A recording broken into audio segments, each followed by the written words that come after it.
Mommy, no, my mommy, Richgrace. Yeah.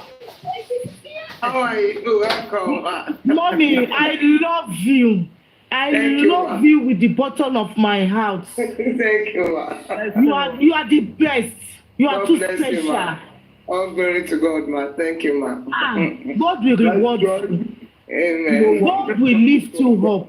Amen. The oil in your head will no more dry. Favor of God shall locate you. Mommy, abeg, let Obaro quick talk because he go drop. You still there here, abeg. Abeg, my sister. Obaro, Karo, shower, brother me. Go ahead. Good morning, good afternoon, everyone. After you come back, I'm really good. Mama, ọ̀dẹ̀ kúrú àbúrò ti wà ní gbogbo wọn ti ta bàbá àti ìjẹ́ pápá bí ọ̀rọ̀ ìdè o. Àwọn ẹ̀sẹ̀ kan wà ṣé ń gbọ́ mi ṣá? À ń gbọ́. Ṣé ń gbọ́? Nẹ́tíwọ̀kì yẹn ṣe bákan. À ń gbọ́ bọ̀ Àwọn ẹ̀sẹ̀ kan wà bàbá nígbà tí wọ́n pín òun níbi tí mo wà. Èèyàn kan ló máa jẹ́. Bóyá ẹjẹ́ ń kúrò kí n tún wọlé padà ń gbà. Nẹ́tíwọ̀kì yẹn. Okay. Ariwo yẹn pọ̀ jẹ́rí ẹ̀jẹ̀ fún ọ gbé. Mommy, yesterday I was worried. I said, what is going on? I've never seen Mommy Richgrace offending anybody. Mostly the justice seeker. I've never seen it. Even her efforts, her prayer, her fasting, every time when there is an inquest, Mommy is always there with Baba. I said it one day. I thought that Mommy is the woman that come up, Yalola Day. Yeah, see, Mommy. Ma. My sister. But Obaro, she network into dancing. Okay, now. Sherry, Baba need àti já fáfá báyìí. Baba need àti jára ẹ̀. Àwọn ìgbésẹ̀ kan wà tí bàbá ò bá gbé àti gba justice fún wọn máa lé o. Nígbà táwọn pípù yẹn ń ṣe tí mò ń rí yìí o, tó ń ṣe yìí o. Tí bàbá yóò bá ń rìn súnmọ́ àwọn èèyàn kọ̀ọ̀kan àti rí justice yóò máa lé o. Àwọn èèyàn kọ̀ọ̀kan wà wọ́n need àti dá sínú kéèsì yìí. I swear to God, Nàìjíríà la wà. Báwọn ṣe lálágbára làwọn náà ní àwọn opponent and this case is murder case. Murder case ni. Ọ̀dà sáà kéèsì ẹgbẹ́ wọn máa gbàdúrà fún ẹ̀sọ́ méjì kúrò. Ìkọ́sí ti wọ́n lè gbé sí pọ́ọ̀sì. Wọ́n fẹ́ lu ọgbà àti kan. Bàbá àti jáfáfá. Ṣẹ̀dá bàbá dẹ̀ ní ìsúnmọ́ àwọn èèyàn kan. Fún mo ha. Ọwọ́ akáàtọ́ ń lò pọ̀ jù lórí Nàìjíríà ní bá ti kọ́kọ́. In what way, sir? In what way? Ọ̀pá ìkọ́jẹ́ wù tó dúró èèyàn pèsè náà pa ọmọ yìí. Wọ́n tí mo lè sọ ìwé òun lélẹ̀ ni pé mo ti ṣe fídíò rẹ rí nígbà kan. Ṣẹ́gbà ìwà àyàwó àtàjà àkùjọ sí sọ Mohbad. Àkùkàn kò sí pé máa dúró tí ṣá tọ̀ ibi líìpì. Kí owó ọ̀dọ̀ àwọn Àtìkù yẹn just bí Àtìkù pẹ̀lú fún sọ̀kọ̀ àwọn tó jẹ́ pé wọ́n máa ń wá nìyẹn. Wọ́n máa ń líìkì fún àpá àbúṣe lè di àwọn Àtìkù pé pẹ̀lú gbogbo àwọn alátìlẹyìn ọmọ òun. Ọ̀pọ̀ wá fẹ́ẹ̀ ti pọ̀ jù. Àpá ìtìkù wọ́n máa fẹ́ẹ̀kì fún bàbá. Àtìkù wọ́n máa dìde fún bàbá yẹn. 2027 òun ni ó ti dé tán. Kò sí tí wọ́n máa fàkì fún bàbá yẹn. Gbogbo pé nǹkan bá ń dò tó ti àìsíwẹ̀tù náà. Tí bàbá bá ń ṣe kíní nínú pé pẹ̀lú ẹ̀sìn gbé ìgbà ẹ̀ ẹ̀dẹ̀ tó ti pẹ́ kóòtù yẹn àwọn máa lọ. Torí mi ò rí rí láyé mi lájọ́ tí mo ti gbé láyé mi lọ̀rọ̀ ń dàbí àlá kí ló ń dàbí ní ikú bàbá nídìí àti fẹ̀hún síta bàbá nídìí àti pariwo wọn síta bàbá nídìí àti pariwo tí bàbá àgbà pariwo àgbà justice nígbà táwọn pípọ̀ ń ṣe wọ́n ti nípa ó tẹ́ tó lọ́wọ́ ó dẹ̀ mọ̀ pàtí láìpú ó máa fẹ́ ẹni tó lọ́wọ́ ẹni tó lọ́wọ́ dẹ̀ lọ́wọ́ báwo la ẹ fẹ́ tètè rí justice yẹn àwọn dẹ̀ lọ́wọ́ ń bẹ̀ lọ́wọ́ ẹni pẹ̀lú dáadáa bàbá nídìí àti fi àwọn èèyàn ńlá tákù wọn padà bàbá nídìí fi àwọn èèyàn ńlá fi tákù wọn padà kí bàbá àgbà gbé orí ìgbésẹ̀ yẹn wọ́n yẹ ìṣẹ́jú ìfúngàn kọ́ lọ àtìgbọ́n ẹ̀rọ ọ̀tọ̀ wọ́n bá ṣe nǹkan tó ń túbẹ̀ báyìí ní Nàìjíríà wọ́n nídìí àti jáde bàbá nídìí àti jáde I swear to God ọjọ́ yẹn kí ló dùn mí pé àkínúdẹ̀ ní tí mo lọ inú mi dùn bọ́ fún eré àwọn èèyàn bó bá jẹ́ ní court tó bá fẹ́ síìtì náà tó bá crack lọ bẹ́ẹ̀ yẹn wọ́n á mọ̀ pé yẹ àwọn èèyàn yìí ní náà pé wọ́n já ọjọ́ yẹn sì wọ́n àwọn náà máa mọ̀ pé àwọn èèyàn yìí ń tara lò bá ẹ̀rì náà jáàmù láìpẹ́ wọn tó ń sọ pé àwọn máa wá bọ́ba ẹ sọ́hun yóò gbọ́dọ̀ lọ kóòtù mọ́ o ó jẹ́ pé lọ kóòtù lọ́wọ́ wọ́n lẹ́dà ti pa o. wọ́n mọ̀ pé yes àwọn èèyàn wọ́n yìí ní fílì fún Mohbad bọ́ bàbá níjà ti bọ́ta kọ́ jáde kọ́ súnmọ́ àwọn èèyàn kọ́ fi pátì takù wọn ẹgbàá kan tí mo sọ nǹkan tí bàbá lè fi gbà kọ́ ìrè if not wọ́n máa pẹ́ náà ní rí gbà wọ́n máa pẹ́ jù ó kẹ́ ń ṣe èmi pípé ká rí ìdájọ́ yẹn náà la I swear to God bàbá níjà ti já bọ́fà o gbogbo ìtọ́bi lọ ń bá ìyá ní àná tọ́nà fi ẹ̀gbẹ́ ń gbára wọn yẹ bàbá ò ní ìdí gbogbo yẹ ìgbà táwọn èrò ti wà bẹ́ẹ̀ yẹ bàbá máa lo action ọkùnrin ni ṣé bàbá ló di ìyàwó ẹ̀ ṣé àlùfáà kó máa kú ní ibò ẹ̀rù pé tí òbí jẹ́ kọ́lá rẹ̀ bá wọn ní yìí fi sọ̀rọ̀ ẹ̀ ṣé tó bá dé pé bàbá ló di ìyá mú ṣe nǹkan bẹ́ẹ̀ lè ṣẹlẹ̀ ṣó máa ní ọba sọ pé àwọn ọ̀mọ́ra mọ́ ni tó máa pàdà fún lójú ẹ̀ bẹ́ẹ̀ lójú àdúrà túbọ̀ kíláàbù tó wà lẹ́yìn bàbá yẹn kẹ́jẹ́ máa lo action tẹ́ máa fi kẹ́jẹ́ fi wo reaction ìyá yẹn kẹ́jẹ́ fi kò nǹkan tó máa sọ bàbá nígbà tí jẹ́ bàbá kó jẹ́ gbogbo nǹkan ní sùúrù o ẹ̀wòrán ẹgbẹ́ tọ̀hún àti Samilari tó pàdé ní station ó yẹ kó gbàṣọ lọ́rùn Samilari ni pé ìwọ ọdún tó ẹ̀jọ̀ ọmọ mi kọ́ọ̀tì káwọn ọlọ́pàá gbọ́ tiẹ̀ kọ́kọ́ mọ̀ pé bàbá ẹgbẹ́ yóò dìrọ̀ bàbá nígbà tí jáde súnmọ́ àwọn èèyàn I swear to God bàbá nígbà tí jáde torí ọwọ́ agbára ẹ̀ ti pọ̀ jù ní òrírí.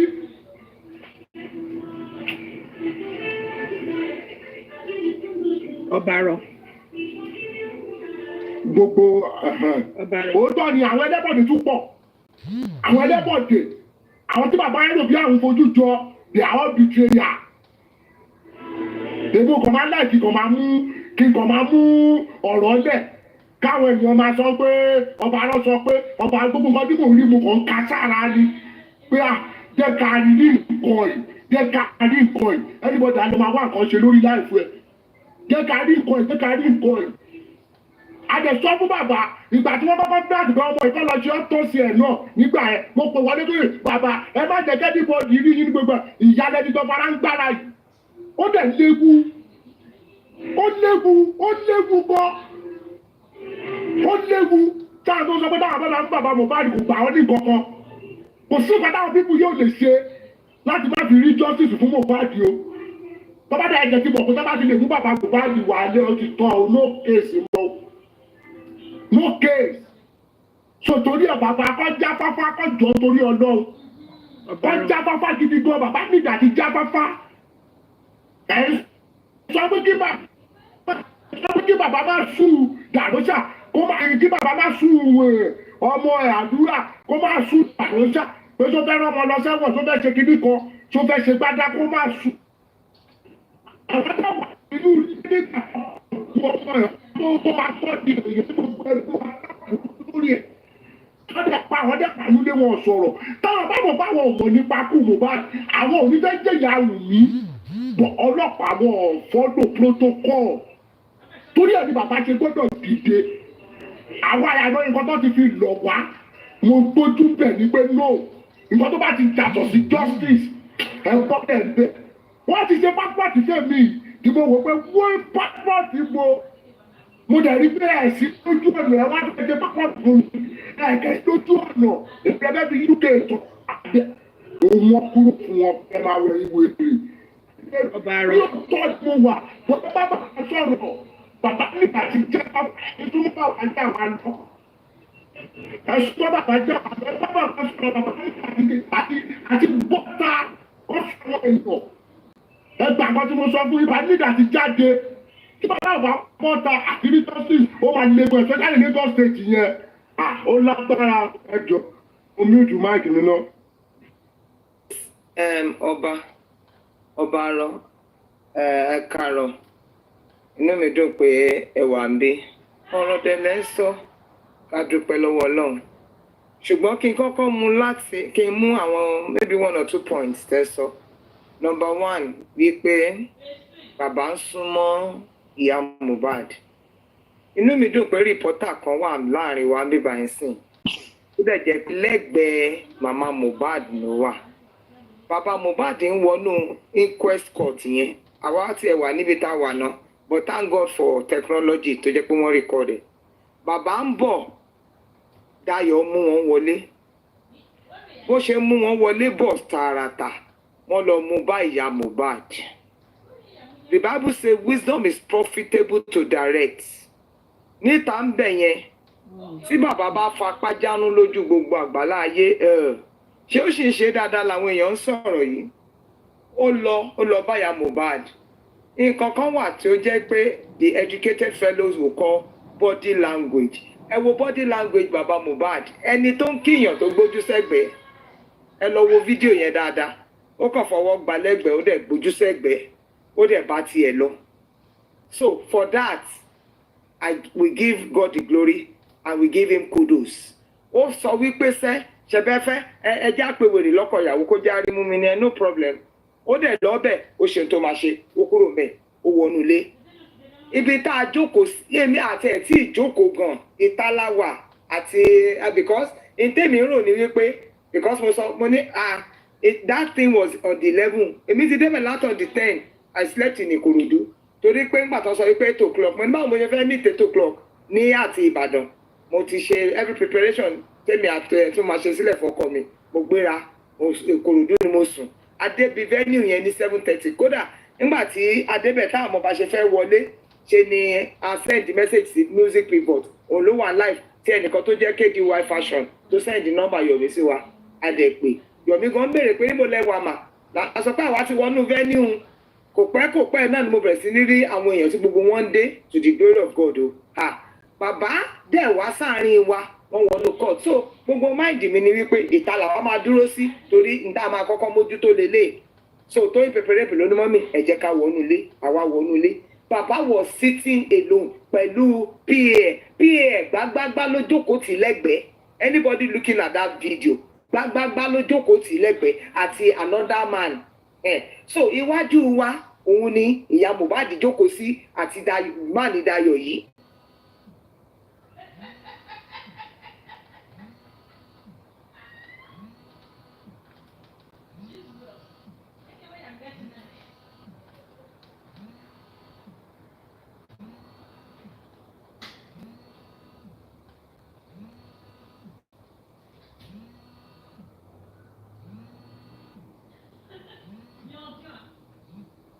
Kankan gbogbo agbára ó ní Bíbélì ní pé Jésù Kristi sì dé ó sọ pé gbogbo agbára lọ́run àti láyé àti fi fún mi kò sí agbára àwọn méjì péré ńgbà tó bá dé ìyá àti sọ tẹ́lẹ̀ wípé fúnra Bọ́lá Tinubu.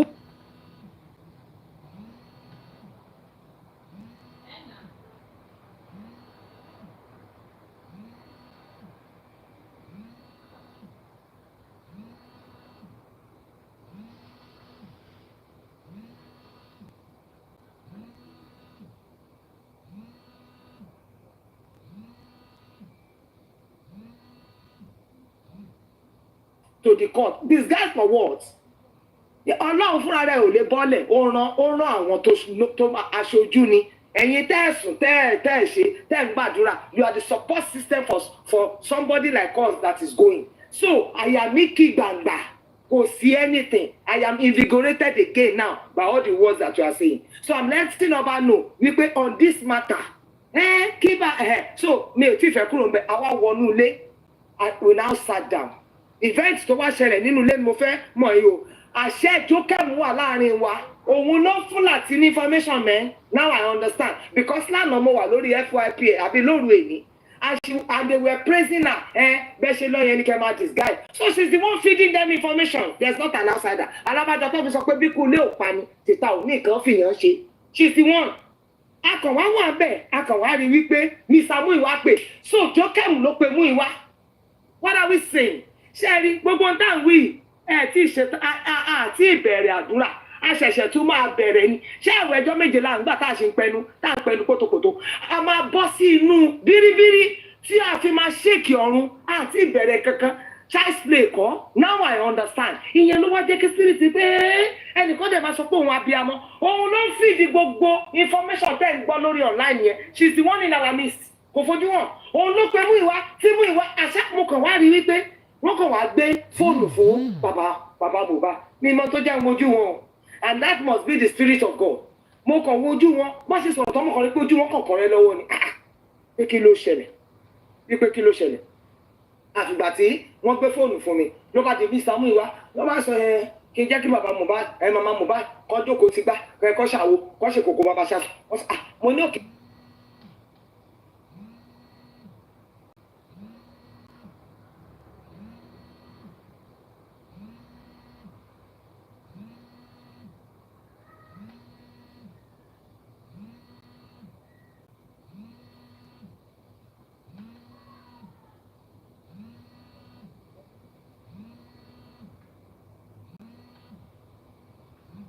Mr. Múyìwá wá sọ bẹ́ẹ̀ mo wá ní gòkè bí mo ṣe sọ fún bàbá Mohbad báyìí wípé mo fẹ́ dìde lọ sí bíbá wípé bá I know what response. mo ní Richgrace please ẹjọ ọmọ wọn ti I am not going to mention it. ṣá kò ní dá fún ẹ bó ṣe wọlé yẹn iná àrà ló máa sún ẹ pa ó ní ṣoríire.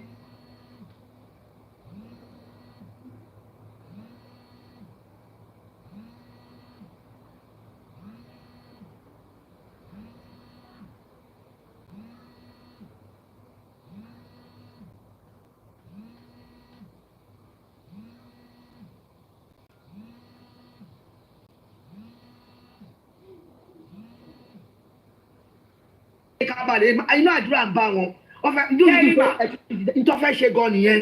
Mommy G babe, now I now have the understanding.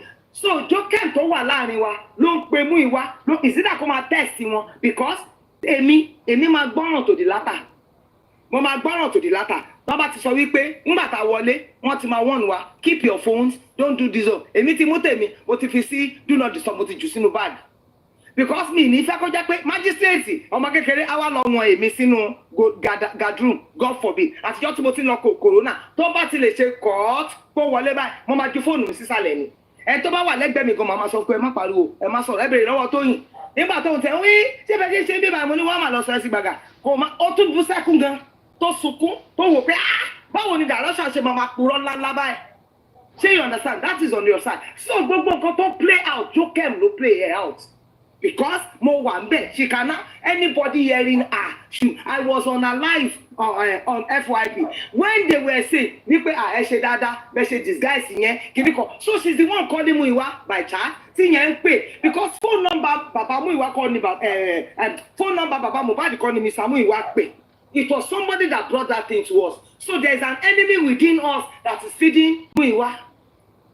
Do you understand? But the response of bàbá Mohbad ó calm me down ó jẹ́ kí n mọ ra dákẹ́ so mo ṣàwà jókòó síbẹ̀ mi ò tẹ́ ṣojú bẹ́ẹ̀ ni pé bàbá Mohbad sọ kankan but èsì tó ti fún èmi ó ti jẹ́ kí èmi fọkàn balẹ̀ àwa parí nígbà táwa jáde síta mo kàn wá ní pé mo wá sáré pé àwọn group wípé nǹkan bá ẹ̀ dey praying o wípé something mo kàn wá wo fóònù mo wá rí pé BJ gan náà ti pè ní. She now told me do this do that ìyẹn lè rí mi ibi tí mo sọ pé mo ní eventually she came to explain her side of the matter clarifying it so it is not painful èyí tá a pariwo kán lọ kí bàbá lọ wá àwọn alágbára bàbá ti ní alágbára lẹ́yìn ẹ̀ alágbára tó dá àwọn àtayé ni. I am telling everybody wípé on the 21st on the 21st ni Ọlọ́run ti gbé kẹ̀sì sọ́wọ́. Mr. Muiwa ó dà pé torí pé a kì í drag yín ló ṣe kẹ̀jẹ̀ máa ṣe anyhow àbí. ẹ má ti lọ síbẹ̀ yìí. ó dà pé torí pé a kì í drag yín lẹ́sẹ̀ máa ń ṣe anyhow. orí everybody lọ pé o orí everybody lọ pé everybody here go correct orí everybody lọ pé orí everybody lọ pé ẹni tó bá record kó record dáadáa kórí everybody kó lọ pé ó dà pé torí pé a kì í sọ̀rọ̀ a máa ń sọ pé ẹ leave Mr. Muiwa this one that one lórí kẹwò pé ẹ lè displease àwọn kan láti please àwọn kan ó dà pé orí everybody ti dàrú àbí ó dà pé orí everybody ti dàrú Mr. Muiwa ẹ ṣe normal o ẹ má sọ pé torí pé a kì í sọ̀rọ̀ yín a kì í ṣe kinní ẹ̀yin kì í ẹ máa ṣe kórí everybody lọ pé wá kórí everybody lọ pé wá ni o kórí everybody lọ pé wá ni o. wọ́n ti kó láyà jẹ́ wọ́n kó mi sáláì bí wà láyà mọ́mí jí bèbè mò ń bọ̀ ẹ má sọ pé torí pé a máa ń sọ pé ẹ fi Mr. Muiwa ẹ ṣe kinní kan so ẹ lè máa displease àwọn kan láti please àwọn kan ẹ wá kò possible Mr. Muiwa ẹ ṣe normal o because we don't talk that doesn't mean that we can't talk because we don't talk that doesn't mean we can't talk but we just allow some things to go and you can't put some people on the line of being dragged. It's not possible. You can't put some people on the line of being dragged. You displease some people to please others. You want to rob Peter to pay Paul. Hey, Joe, me, I don't fancy anybody. I don't kiss anybody's ass. I don't kiss nobody's ass. Absolutely. I don't kiss nobody's ass. I don't kiss nobody's ass. So please, Mr. Muiwa, Mr. Muiwa, go and do normal. The fact I want to drag. We can drag, but we are far too educated than that. We are far too educated than that. We are far too educated than that. We are far too educated than that. So please, you can't be displeasing someone. You can't please not everybody. So just do whatever it is that you want to do. Don't displease somebody to please other people. Don't put other people on the line of being dragged. If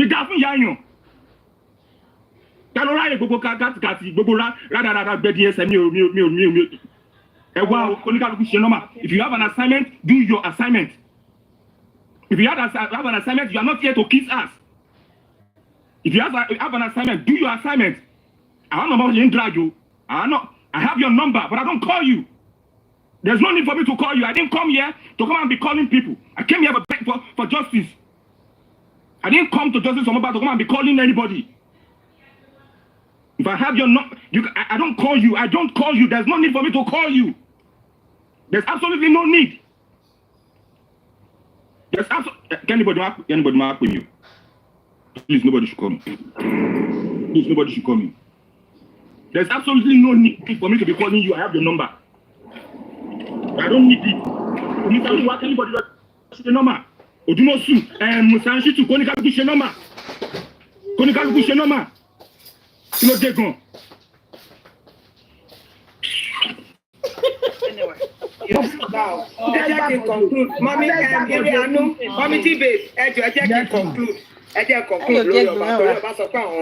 Now, so now the whole picture is coming clear because èmi àti Tóyìn la jókòó mo gbàdúrà wípé gbogbo wa pápátá Ọlọ́run tó jẹ́ aláàbò lórí wa kò ní fi wá sílẹ̀ o. So ó túmọ̀ sí pé we should be guided up. Kì í ṣe àwọn anti-justice ní ká bẹ̀rù bí ó jẹ́ àwọn Jokem àwọn làtí láàrin wa. Jokem was in the hall. I have not met her before. She was the first person that told me not to go to Corona. Thank God pé mo bímọ sorry app. That month èmi gan tẹ̀sí mo gbàgbé ẹni tó rán mi iṣẹ́ mo ní mo pe ọmọ mi Stanley Akànní so and so person said I should not go to Corona. Ó ní no, you are going. Ìjọ àyẹn náà fẹ́ ṣe press conference. Ó ní mọ́mí prepare ẹ máa pẹ́ kẹ́ tó dé wípé because ẹ wọ́n máa ṣe press conference ẹ dẹ̀ ń lọ ẹgbẹ́ bẹ̀ẹ́ náà ti fẹ́ ṣe. So wípé tẹ́ bá ti parí court ẹ máa lọ sí Corona ẹ máa lọ sí kínní bàbá nìkan ní bá wà kó máa wà jílójíló nítorí ṣe ni kò rẹ́sìn sáré káàkiri ó ń sákiri níjọ́ yẹn so èmi àti bàbá tẹ́ bá rí press conference yẹn and I thought he was saying it in good way bó ṣe ṣàlàyé yẹn nítorí a ti dàgbà kọ́ máa ń gbé wa kí ló fẹ́ gbé wa fún abala fèsì nǹkan she was the one. Now you that told me not to come because you think you are guiding my safety, you now came to Corona and you saw me there and you did not come. You did not come and say hello Richgrace, this is me. because gbogbo àwọn tí mò ń bá níbi ground yẹn ni mo sọ pé gbogbo yín lẹ mọ̀ mí o. Mo wọ ọjà lẹ́sìn lọ́yẹ́ nìbàdàn èèyàn kan wá bá mi ẹjọ́ máa ní Richgrace mo ní èmi ni I embrace her. Bí bá ṣe ibẹ̀ yẹn mo sọ pé ẹ̀yin lẹ̀yin mọ̀ mí èmi ò mọ̀ yín o be telling me who you are. Ìkangandé ló ní ìyá àkànní ní tó pè mí nìyẹn. So láàrin ìwà ni jókèmù wà tó ń pe mú ìwà tó ń pe làtí tó sẹ́ni sí ọ̀tọ̀ wa tó ń ṣe gbogbo ẹ̀. You should be guarded àti ìbẹ̀rẹ̀ àdúrà kò sí tí mo fẹ́ sọ mo ṣẹ̀ṣẹ̀ mọ̀ wípé kírísítẹ́nì máa ti wá sí mi ni bọ́bí áńgẹ́lì rẹ ti ń wí láàrin ọ̀tá ló wà máa ṣọ́ra ni lórí ọ̀rọ̀ yìí. I'm okay ọba let me tell you something bàbá ò ní ìdí àtìkù àdé lọ́lọ́run Portable sọ statement kan mi ò ní gbàgbé ó ní ẹni tí èèyàn ń bẹ̀rù ló ń bẹ̀rù ọlọ́run ló ní the exclusive power I can say it with my full chest every power belonging to God ọlọ́run ló ń rànù ọ̀rọ̀ ẹ̀yin ni oníkálùkù ni kó lọ so kó mú sùúrù kó jẹ́ kí ọlọ́run máa ṣe nǹkan tó ń ṣe. Bàbá Súbọ́lá sọ ọ̀rọ̀ kan mo dẹ̀ sọ lórí platform mi lánàá mo ní mi ò ní ṣubú ẹlẹ́kẹta o because alákọ̀ọ́kọ́ ní June fúnra ara ọlọ́run ló wọ̀nù mi wípé nǹkan máa ṣẹlẹ̀ ní court èmi ò mọ̀ tó bá já wípé sísí àwa gbé ọmọ yẹn jù sílẹ̀ síwájú wa máa gbé o ọ̀rọ̀ bá dàrú the same thing tó bá pẹ́ mo mú ìyá Mohbad wọlé tó bá jẹ́ pé mo mú ìyá Mohbad wọlé tí ò jẹ́ pé ọlọ́run fúnra rẹ̀ tó bá jáde ó lọ sọ́dọ̀ bàbá Mohbad mi ò gbàgbọ́ rí that's my life orí ọ̀fẹ́ tí mo ní nìyẹn ọlọ́run lòun ò tí ì ṣetán kò ní ṣẹlẹ̀ kẹta because people were pressuring me ẹ jẹ́ kí wọ́n lọ bára wọn sọ̀rọ̀ ẹ jẹ́ kí wọ́n lọ ṣe kíníkan ìyá Mohbad tó ní pé ṣíkún bàbá Mohbad dẹ̀ finú tán mi o ó dàbẹ̀ ni pé mi lórí ẹ̀ ò pé kí n lọ ṣọ́ ara mi he told me certain things that I am not supposed to be part of those people clamoring for ìyá Mohbad to come ọlọ́run ni ò gbà ọlọ́run ló ní kí dàrú ṣáà wá kó wá sọ wípé kí màmá kọ́ máa mú ọmọ yẹn lọ ìbá ti dá ọ̀rọ̀ yẹn rú. So now everybody if you are for justice for Mohbad be guarded God is with Joseph Oluwabamiwaloba ó dúró tì all their plans will not work. Ìgbà tí Jókèm tó kọ́kọ́ gbé Kàrímọ́ wá sórí platform wọn ní ibi tọ́rọ̀ yìí máa já sí kò ní dá be guarded wọn gbọ́ everybody just want to feel àwa la wà ń bẹ̀ ọlọ́run ló wà ń bẹ̀ èmi gan mi ò mọ bí mo ṣe bára mi just like eré àánú sọ ní pé màá jókòó gbà mí kí ló ń ṣe mí ganan wípé how am I doing like this èmi tó pé I hate social media mo hate ẹ̀kú láyé tí bá ti jí láàárọ̀ báyìí tí ó bá jẹ́ pé fúnra rẹ̀ mi mímọ́ tó kọ́ mi gbogbo báyìí tẹ́ ń pariwo ó mọ̀ ìgbà tá a bá ti fẹ́ pè tá a bá fẹ́ ṣe ni màá ní what am I going to say no mas kì í ṣe pé mo jókòó tí tájọ́ sọ̀rọ̀ bá a ṣe máa ń ṣe táyẹ̀ tẹ́lẹ̀ mi àti ẹ̀ me and my God a máa jókòó ní tíṣà mi but ní sìmákàn ló yá sà what do you want me to say kí á dẹ̀ ti gbé wá because he has prepared me himself mo wá lọ ń wo àwọn ènìyàn kan tó sọ a ṣẹ̀ṣẹ̀ bẹ̀rẹ̀ ìrìn àjò ni because lánàá when I was telling kini your daddy àti àwọn tó kù mú ní let us re-strategize on us J-Babe Osumbola Irianu all of us ask God it is now a new beginning for prayer because Jesus Christ said he say how be it some kinds will not go without fasting your bọ́kẹ́ ẹ̀bẹ̀kẹ́lá and break ìlágùn mẹ́fà àti bọ̀ sí bíríbírí 21 days kọ́ wọ́n mì wípé yes àwọn tá à ń bá ṣe àwọn gẹ́gẹ́ tó wà láàrin wa it is the enemy within not even Saheed Elegushi kò rí tiwa rò ó máa ti jókòó sínú yàrá tó máa ní pé tó ń bá ti mọ̀ kó ń gbọ́ nǹkan tóbìnrin yẹn sọ gbogbo wọn láti máa sọ bẹ́ẹ̀ gbogbo wọn mọ àbádẹ ti ṣe nǹkan tí obìnrin pásítọ̀ yẹn sọ àbá ti bọ́ báyìí àwa ló wá kù with sentiments and stupid attention tó ní kálukú wá please I now understand lọ bá ti kú kankan kò lọ anywhere. Power belongs to God. Ọlọ́run tó ń ràn ẹ̀ ló máa parí ẹ̀. We have just started. Bàbá Mohbad ò lè gbà ya Mohbad. Àfi tó bá jẹ́ wípé Ọlọ́run ò bá sọ̀rọ̀ mọ́.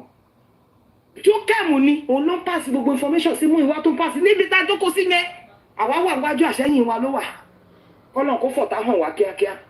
God will judge them all. Àfi tó bá jẹ́ pé Jésù Kristi òkú nìkan tí ò jíǹde. I rest my mic.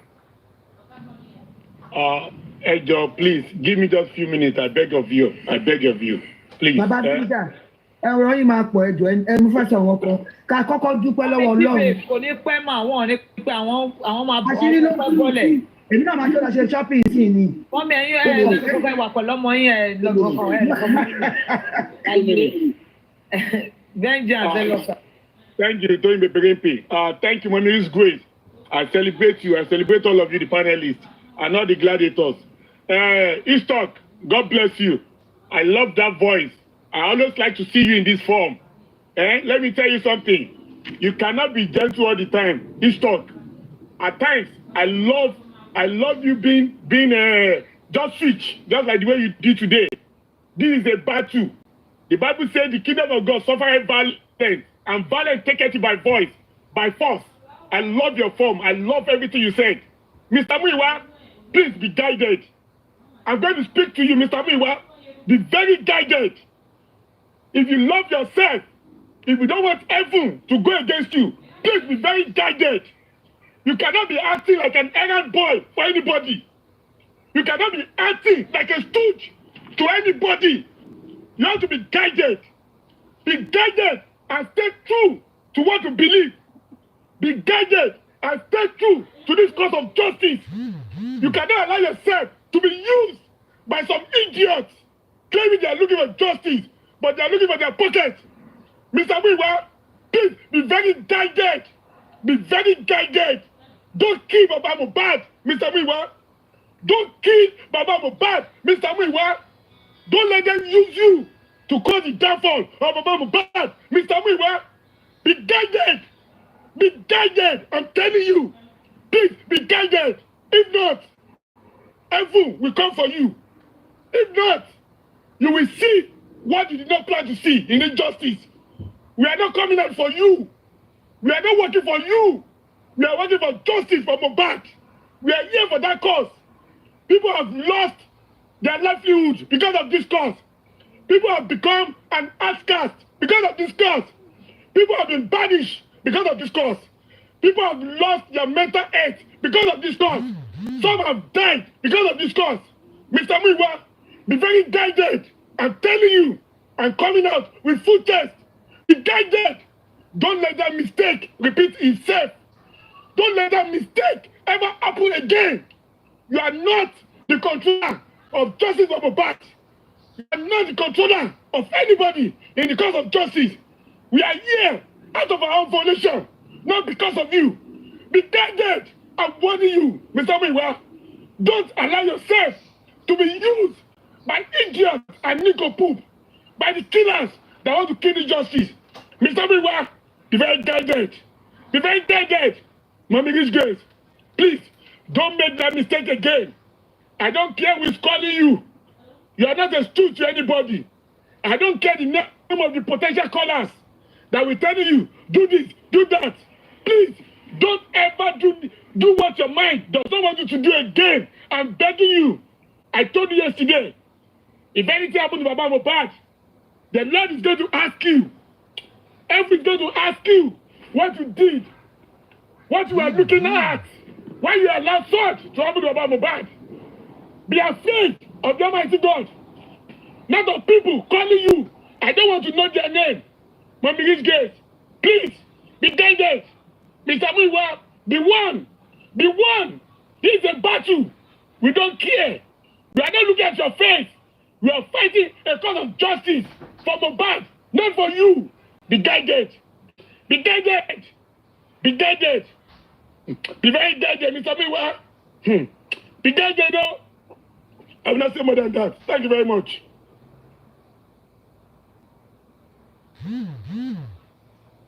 You know what I don't like to do? I don't like to talk after Mr. Vengeance. And he himself, he knows that anyway. Yeah, it does. Wow, it's becoming clearer. You know, at times when you are at the battlefield, it seems like you are just punching the air. Because most times you don't have the face to whom you are fighting. But thank God, ani Imole lo lead ọ̀rọ̀ yìí, kò sí bí ẹ ṣe lè hide. Tí pọ̀ sí, ẹ lọ pọ̀ wá. Wọ́n lẹ́ ń ṣe pé, wọ́n lẹ́ ń gbé nǹkan kan. Àfi tẹ́ bá ti fẹ́ kú, gbogbo ẹ̀dá tọ́lọ́run dá kọ́ lògùn náà. Gbogbo wọn dẹ̀ kọ́ lè pè ràn. Àwa yìí mọ Jésù, and we are covered. ẹ̀dẹ̀ lè gbé wá o ẹ bá pé wá ọlọ́run gbọ́ ẹ̀ ní pé lọ. Oba, I just have to say this to what you just said.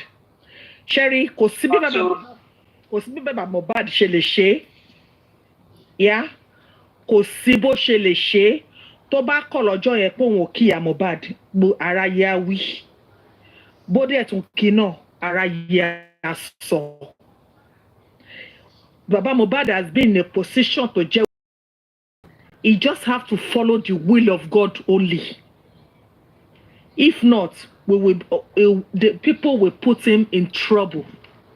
People that felt like àwọn làwọn wà ní position yìí, àwọn làwọn root cause yìí, orúkọ àwọn ló wà ń bí ló wà ń bẹ̀ yẹn. Nǹkan táwọn bá sọ fún Baba Mohbad, òun ló gbọ́dọ̀ tẹ̀lé. So wọ́n ti fi wípé Baba Mohbad ò ní agbára mọ́, kò dẹ̀ ní voice mọ́. So nǹkan tán bá sọ fún ló gbọ́dọ̀ ṣe. Òun ni nǹkan tá à ń rí yìí. Ṣùgbọ́n mo fẹ́ kí gbogbo wa lọ mọ̀ wípé either you are a Christian or not. In fact, gbogbo wa la mọ̀ story àwọn ọmọ Israel nínú Bible. Ìpè 40 days ní ìrìn àjò tán purpose to go. 40 days. And it turned to 40 years. Why? Because irú àwọn èèyàn ta ní láàrin wa yìí. Níbi tí Ọlọ́run ti bẹ̀rẹ̀ ṣùgbọ́n ẹ wá ní kó yọwọ́ kúrò ẹ fẹ́ help Ọlọ́run. Ó ti ń pẹ́ jù tó bá ti pẹ́ jù ẹ take time off now. Ọlọ́run ló ń lead tá ń tẹ̀lé sẹ́. Why do we want microwave thing? We want it sharp now quick. Pẹ́ báyìí nígbà Adédoyin ṣe kíní kan gbà Adédoyin. What is this?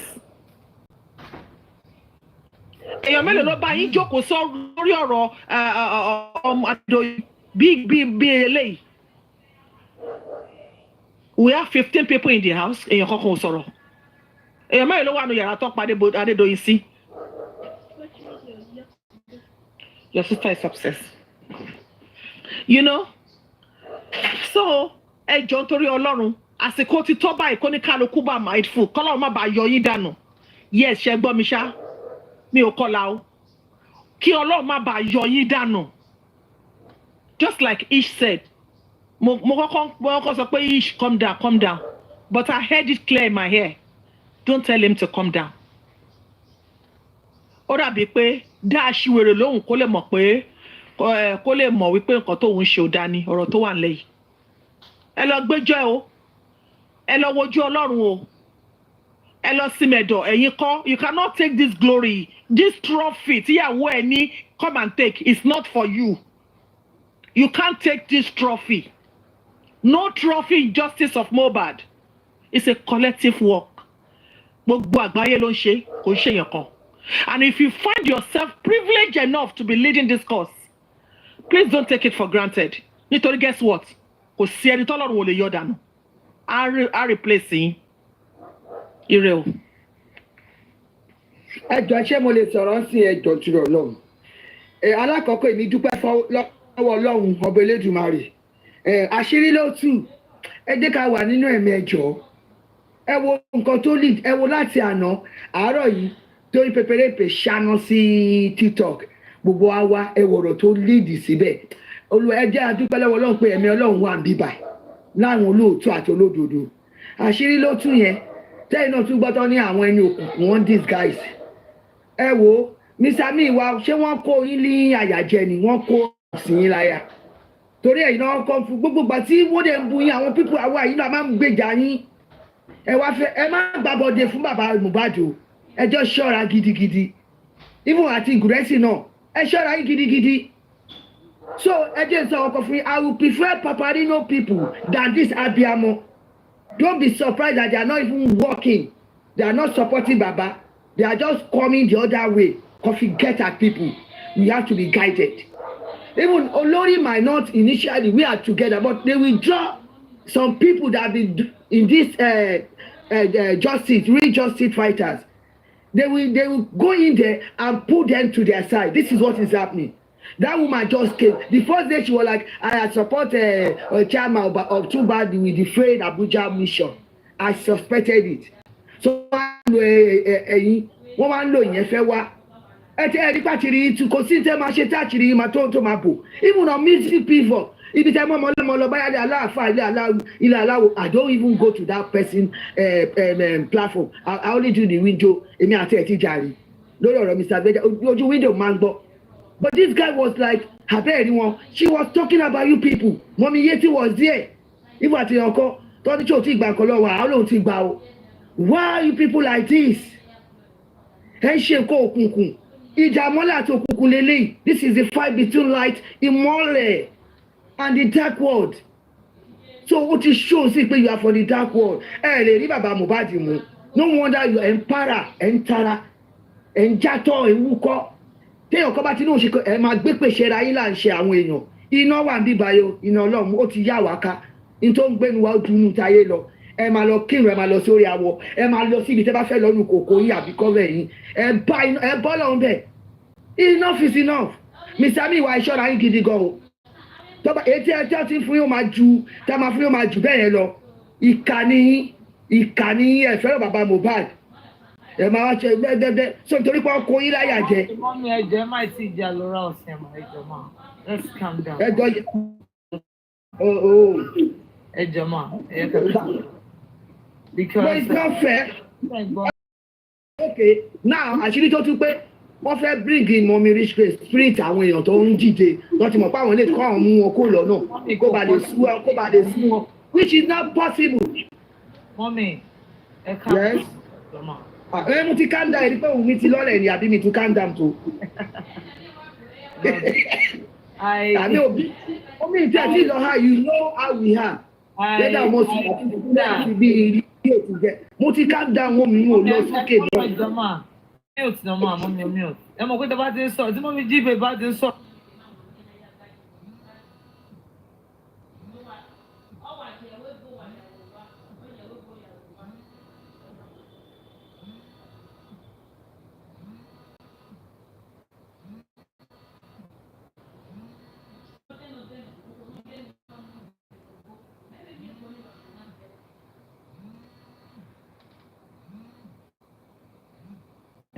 Oh, Tony, these are the kind of people you're mingling with. You're fighting just, though everybody might want, but I don't think I'm part of them. I am standing alone with Baba and the people that I see.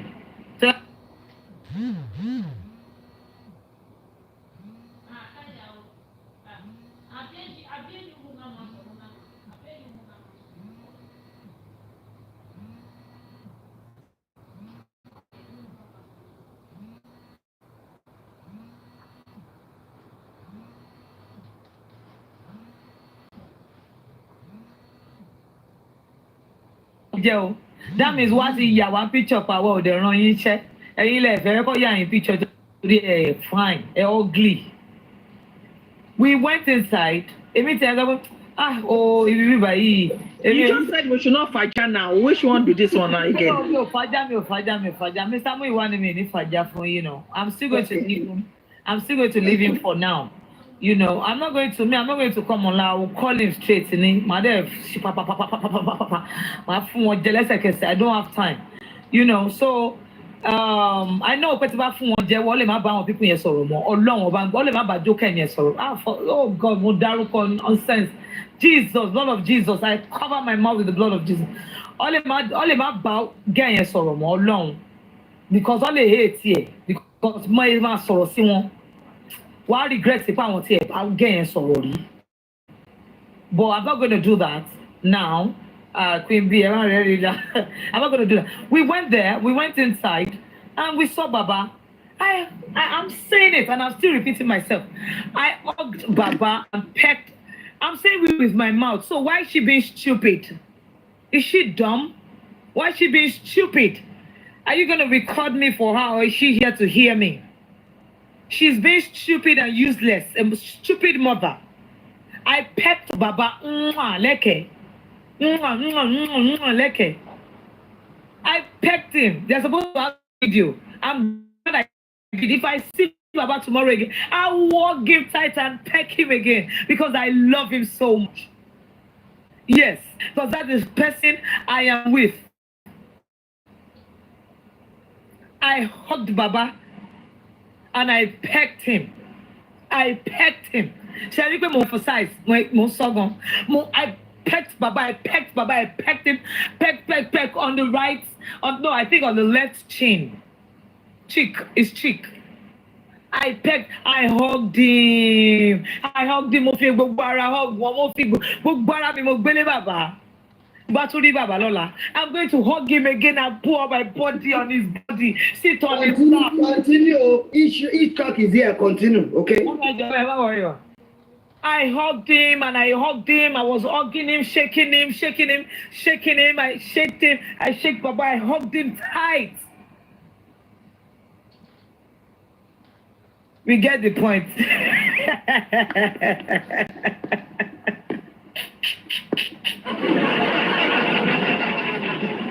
I hugged him because I felt like, okay, this is Mohbad that I was hugging. I swear to God. I can't wait to hug Baba again. You know, I mentioned it. I've been mentioning that. Daddy, I can't wait to give you a hug. That's for you to know that. And I gave him that warm hug. And if I still see him tomorrow, if I see him next tomorrow, I will hug him again and I will peck him. I hugged Baba. Oh my God, I felt good. You know, and Baba too was like, Baba knew it was me. Boy, it's leaving us in that moment. You know, when we was the phone where take me perfect, Baba knew I'm more. You know, I was still hugging, kneeling down, hugging. See, I was hugging and hugging. I love him so much. The book was here funny. Yeah, Mohbad ni bag Baba mo yin lọ́wọ́ straight. Sorry, yeah, but me down. Don't worry. Chemistry, thank you. Now chemistry. I hugged him. Baba was looking good. Baba was looking very handsome and clean, tall and slim. You know. So, Mommy sat down. Mohbad was in front. I didn't even know that was Mohbad. Mohbad was in front of Baba. This is common sense now. Please. We came to greet Baba. Ni roll one. We were there. Mommy Joko said, Daddy. Kí ni èrò ọkàn ẹ? Mo fẹ́ lá bàbá ni. Tí bá lá bàbá, kí ló kàn yín bẹ́ẹ̀ the praise? Is it your...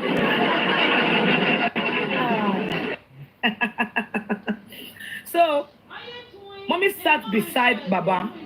And I was still kneeling down in front of Baba, holding Baba, hugging Baba on his seat. Them okay on doing mu, ton, mo di Baba mu ton ni, very cold you want my daru ni, mo di Baba mu ton ni, lórí seat mo ekunle mo okay on doing mu ton pe mo hug Baba gbogbo ara mi mo gbélé wọn ni ton.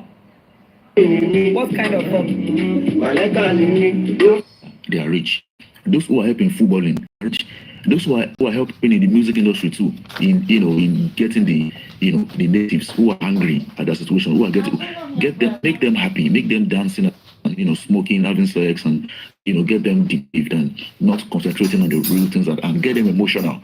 So that when they're angry and they're talking, they get emotional, not analytical. Degrade the educational system so that they will not be able to sound intelligent, or they will know that at least they will be sane enough to know that they are going through problems, but they will not be able to itemize or explain themselves out intelligently. Organize and centralize. They won't be able to they'll just be crying and be making noise. They don't know how to plan. They don't know what they call plan of action. They don't know how to analyze the situation quite well. Yes, so the thing is this. So you can see that in the Nigerian system, those who we carry as leaders, apart from politicians, Nigerians carry. We don't have leaders again. Only musicians and entertainers carry entertainers. We don't have leaders again. Music actors are Nigerian leaders. Imagine. Just imagine someone is a threat to a girl child. She's dangerous. You can imagine. So these are the kind of people that every young girl child in this country. Happy. Could you allow Crocodile to finish his submission, please? Thank you. So these are the kind of people that you have in a neo-colonial system. If you want to become a rich man in any neo-colonial system, go and get involved in these institutions. Go and get involved in politics, because definitely you have what they call the mechanics to intimidate. and to make money off it, because corruption is there. The corrupt aspect, it will not be taken away from it. They will only be bragging, they will take away from it. Is there to make sure that they can muscle, they can blackmail, and they can induce for people to power who can work on behalf of the superstructure. You didn't mention the religious leaders too. Number one. Number two, if you're also involved in economic exploitation, you are going to make money. There's a link between economic exploitation and religion in Nigeria.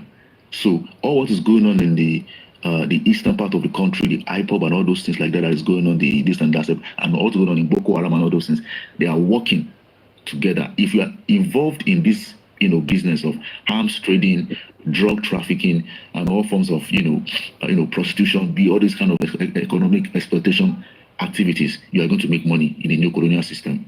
Number three, if you can't do all those things, just go and start singing songs and make your songs about, sex, smoking weed, being violent, being unruly, and this and that, and being indecent. Once you can put that into your song, you begin to make a lot of money, because you are trying to make the natives dumb, trying to make them be happy in their own predicaments. You are trying to make them used to it. When after you go to the toilet and you're done using the toilet, you want to leave the toilet immediately because it smells. Of course, yeah. Even if you have your ventilator on, you have to, but someone has to get you to be happy with being in the toilet and inhaling all those feces in your nose. You have to be distracted away from it. So now we have all those pillars in these industries. Politics, economy, and social, entertainment, and all those things. Big Brother. These are the ones that are the celebrate, that they dictate okay, they've made themselves symbols of hope for the country. You can see that irony. Many Nigerians see them as as role models, as mentors. Many girls, many ladies are seeing these people as messiahs in the country. So how many Nigerians read? Nigerians don't read. They just want to. They say, oh, but this thing don't too much, or plenty words. I don't get time to read, you see. So when you get a people to a situation, you keep having problems in society. So, but the time is now for us to understand that we need to be able to take it one step, after the other. What happened to Mohbad is wrong, and we have a lot of celebrities, some of them who are keeping quiet, and silence is consent. We have some of them who are actively supporting the suspects, and we have a very few, if not none of them, who are actually fighting for the real justice. So we really, really have to understand that it is up to us, the populace, the masses, to really understand, say it is this on this one. We have to draw the line. You see, drawing the line is the solution. You have to draw the line and say, no, you guys can do your shit, but when it comes to this has to stop. This has to stop. So we take it one line after the other, one line after the other. So we have to stop this now. It has to stop. It can't continue. Many celebrities are complicit in many acts of exploitation and political intimidation. These are the ones that are singing, telling us the country is bad and all those things that are facing protest. But when it's time for us to face the real shit, it is just the masses that has to face all those things. And these celebrities are not even there. Where is Falls now? Falls that is talking about, R.I.P. Mohbad, who came to the show to play. Where are they now? All those that Mohbad had features with when he was alive. Now where are they? They're nowhere to be found. Look, I'm very, very disappointed in Falana. Look at the role Falana played in silencing the journalists, according to Dr. Kenny. Look at the role. Imagine Falana that we all his life we respected him for being the common man's last hope. Look at the role he played in, and you cannot blame him too, because the people that helped Wumi to advocate and bring Falana into the picture, Falana was misled. It was later on Falana now sat down and analyzed it and saw that no, but then it was too late. He already put himself in the picture. So everybody, thank you. It's crazy. It's really, really crazy. And one thing about Nigeria is that even though when people, the youth, say they want to wake up now, they will still divide and conquer us on religious and ethnicity and tribal line. Yes. Because because everybody wants Igbo, this one Yoruba, this one Hausa. But if I step on the street, nobody, Nigerian youths, this current Nigerian youths don't care about whether you're Igbo or you're Yoruba or you're Hausa. But the problem is that these elders, especially Yoruba, all these Yoruba elders, are people that they are selfish, very selfish and wicked adults that keep deceiving the youths. Do you think it's by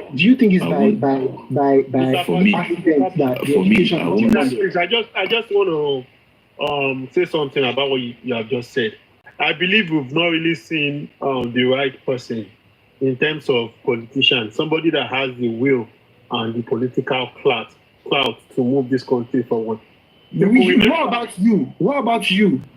Hold on. You said something now, and I need to say something. The thing is, if you look at the history of Nigeria, we had Abiola.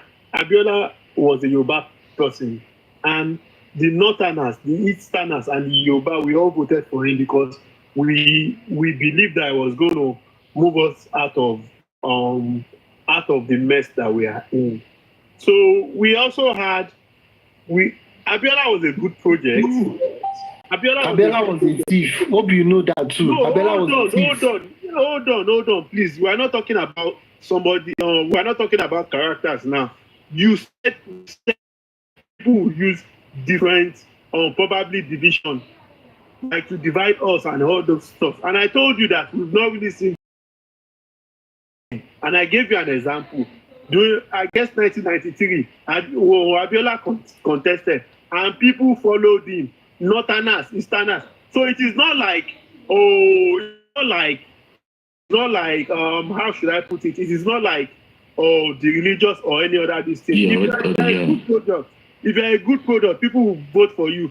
In 1999 as well, you had Hausas and you had this thing, Yorubas, and people voted for OBJ. You could see the number of people that voted for, what's it called?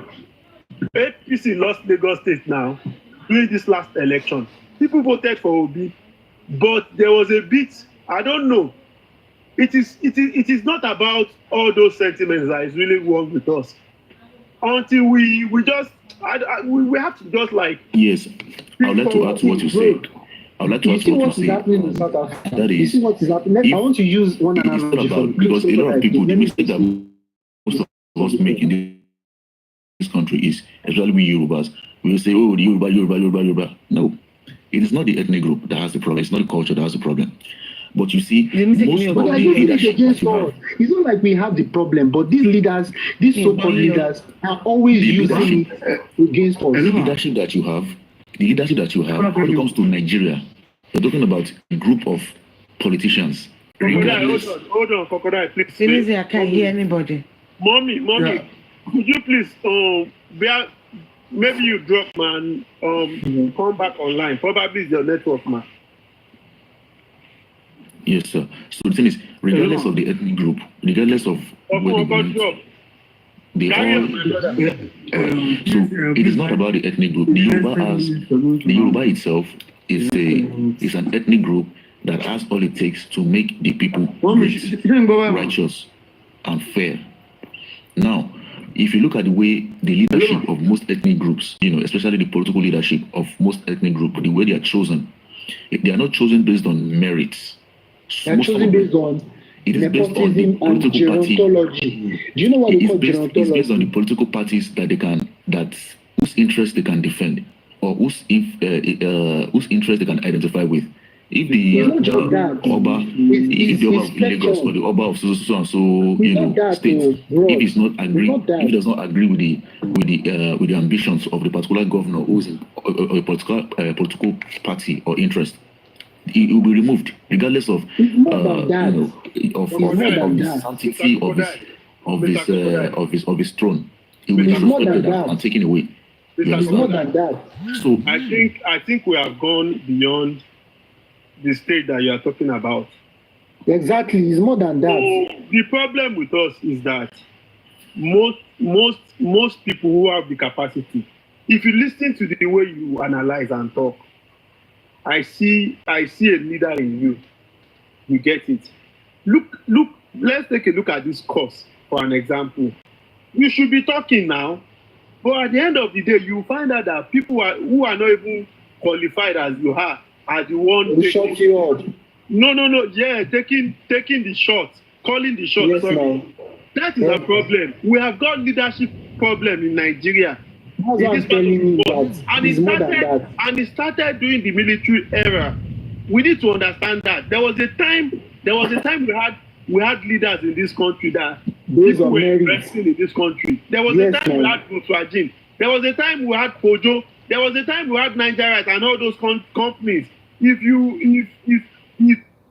finish school and you get a job within 1 or 2 years, you buy Kojo new one. There was a time when I was £1 now. So One naira, £1. all of a sudden, the military came in. So the military came in and This guy, we end up now and come back. And I thank you guys for my presence. Is anybody speaking?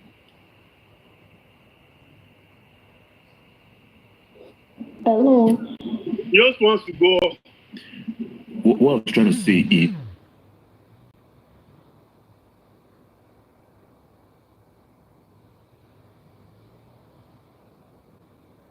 E anche in un certo senso in termini di salario, però non so, quando gli fai una domanda del genere subito ti staccano.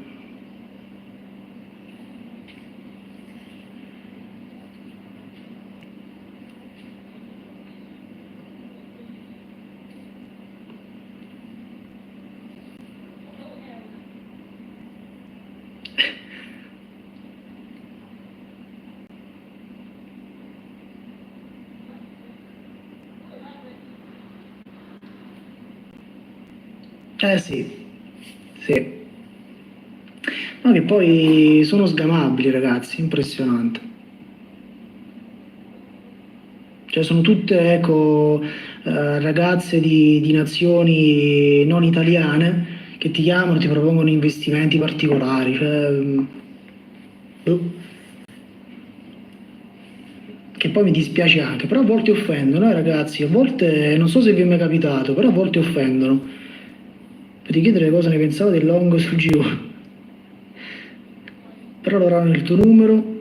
Remo, che fortuna se solo sapessero. Molti chiamano dicendo di 5.000 euro. Sì, Paolo, guarda, impressionante.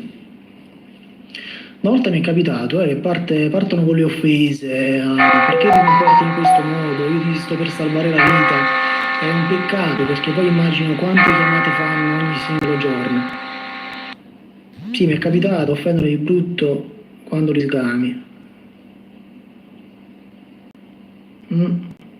Vero. Probabilmente sono da copione, ragazzi, quindi ci mettono il copione davanti, gli dicono: no, guarda, se ti risponde così, tu offendilo, cerca di prendere tu la chiamata dalla propria parte. E allora iniziare, voglio... Sì, se voglio salvare la vita mi mandassero... Cosa è successo? Sono classiche chiamate delle assistenti di, non so, fondi di investimento. A me mi offende di più Alessandro che call center, probabilmente perché, ecco, questo affetto è abbastanza promosso dai due. Tralasciando la salita ora di euro-dollaro, ma comunque non aveva accettato il long. Sì, lo aveva accettato il long. Aveva accettato il long, quindi bias rialzista. Gold, ragazzi, si trova sul massimo giornaliero, non so se shorta, sono sincero, preferisco che vada long. Usano la manipolazione mentale, almeno ci provano. Esatto, Alexa, probabile. Io l'ho mandato a euro in community, sono dentro, ottimo. Mi dassi così tanto, non parlerebbe così tanto di me. È vero, Alessandro, però Alessandro, qualcuno alla zecca, Che fai con GU? Chiudi parziale? No, chiudo il parziale se arriva a target. Se arriva a TP il GU chiudo parziale perché ho una buona bias per settimana prossima, ragazzi. Se settimana prossima incomincia a giocare sotto questi livelli, accumula liquidità al di sopra, è fenomenale il long. Lo vediamo long. ok? Non male, vediamo se riesce a fare quest'ulteriore salita e va a target. Sto per scaricare un parziale.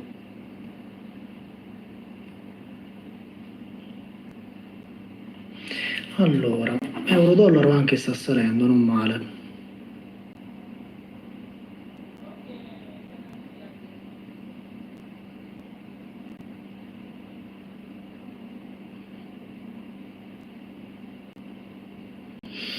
Va bene. Allora, Nasdaq come lo vedi? Assolutamente long, ragazzi. NQ lo vedo assolutamente long, quindi alle 15:30 cercherò dei long da questi livelli, ok? Quindi vediamo, ora incomincia a lateralizzare, già hanno creato degli assorbimenti sul minimo giornaliero. Vediamo il VWAP, si trova su una zona interessante, quindi 15:30 mi aspetto un qualcosa del genere, ragazzi. Vediamo se si riesce a prendere, se si riescono a prendere altri due target, uno su GU e uno sul Nasdaq, sarebbe il colmo, Oggi 4 operazioni, 4 target, non sarebbe male. Vediamo prima se GU non incomincia a girare.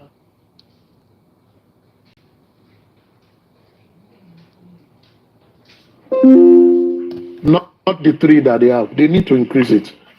And it is right. Thank you. Yeah, sorry again. Just to finish now.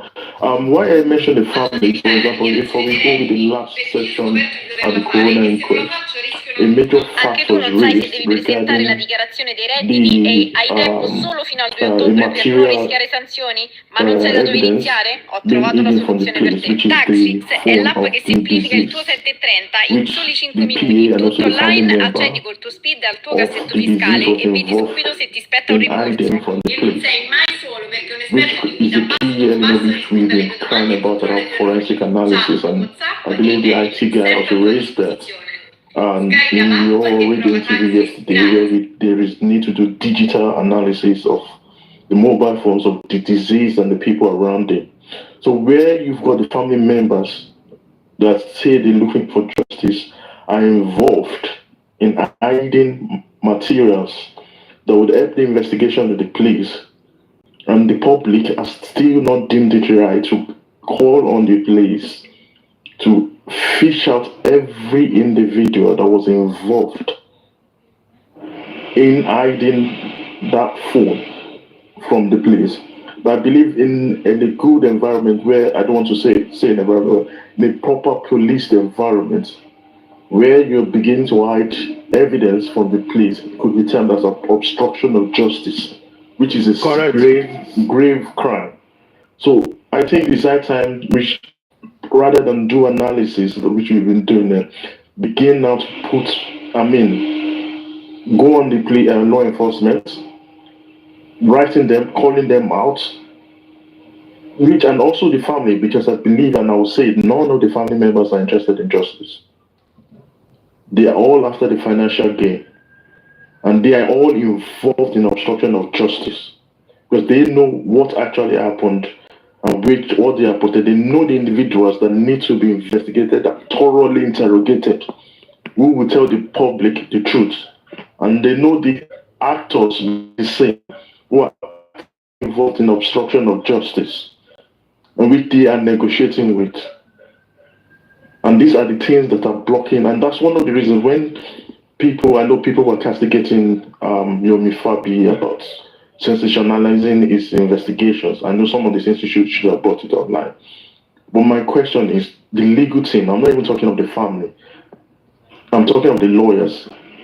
What evidence, what have they done in terms of researching? They've accused the police of not being active in a thorough investigation of this case.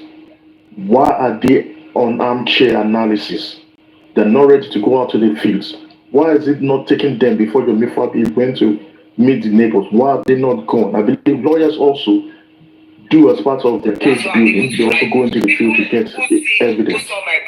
What has stopped them from visiting the deceased neighbors or going to the estate or going to the hospitals where he was taken to? But I'm even surprised that in this Corona inquest, the hospitals that he was taken to, like Pyramid, they were not called to the coroner inquest to give evidence because they were involved. I mean, around the time the Mohbad passed, they were involved. Why has it not deemed it fit for the legal team or wherever, or those who are fighting actually on the field, who have been paid to seek for justice, have not done all this and they left it for an individual to do it? And that's why I said, is the people, the characters who are the main players in this scenario, in this case, are they really interested in getting justice, or they are just there to fool the public? And which I know, based on what I've known, the public has been misled for a long time. And I'm going to say, if things don't change in the next couple of weeks, nobody should expect justice. Everybody, for your mental health, just let's set a precedent that this will not happen again. Because the main characters in this case are not fighting for justice. Thank you very much. Thank you, Aristocrat. Thank you, everyone. Let me say something, sir, based on what Rotex said. Good afternoon, everyone. Before we digress, you know, when we came on board in April, and I remember when I was going platform to platform, sensitizing people about the GoFundMe, one thing we were told was that Odumosu, who was the pioneer lead counsel then, was incapacitated to pursue anything sufficient because of lack of funds. You know, that was what we were told, that Odumosu had written so many petitions for it to be pushed, but due to finance, the lawyer was incapacitated. The barrister could not do anything because there was no money. Anytime he writes a petition and say, okay, let's push it, they will say Kosovo, Kosovo, Kosovo. And when we came on board, as at that time in April, GoFundMe was barely 3,005, you know. And that was, I remember clearly, because that was what even got me into trouble. When I was trying to downplay what Odumosu did, and I was trying to bring in, I'm trying to look for the right word now, trying to, you know, bring in Sanshitu to tell the people that, look, okay, the legal team is now expanded. We now have an addition in the name of Sanshitu, will now be the lead counsel. But for those who are Odumosu supporters, as at then, the drum they were beating was that, look, it wasn't as if Odumosu didn't want to work, but he had no money. He had no funds. Okay, he had no funds. But today, we have £27,000, sorry, $27,000 in GoFundMe. So what is the excuse now? So just to support what Rotex just said, what is the excuse? There is money. Why don't you have Andy? Okay, and Andy. Let me ask you one question. Okay, wait, before you go. Did you know that when you do GoFundMe, you as a public that is not the person that opened the account, you don't really see the movement of the fund. Did you know part of the regulation says even the money there might not be there again, but you will still be seeing the total money contributed in the account? To be honest, I'm just hearing this for the first time. To be honest, go and read the rules and regulations. Until they shut it down. Go and check the rules. You see? Yeah, I agree with you, Aristocrat. They might have taken out the money, but the money. But you will be seeing it until they shut it down. The money is still going to be showing that people have contributed till the day they decided to shut down the thing. Then when you say they, do you mean the promoters of the GoFundMe or the GoFundMe? The promoter of the GoFundMe.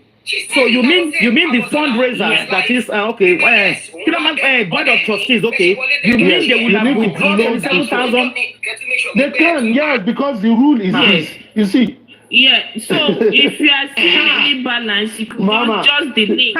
You know they see the balance.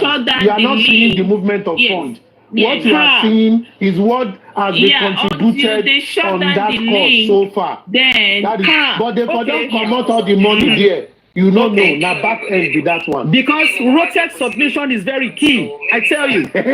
No, seriously, that is what I'm talking. Rotex submission is key because it took me down memory lane. I got a pre-action protocol from Odumosu. I got a strike.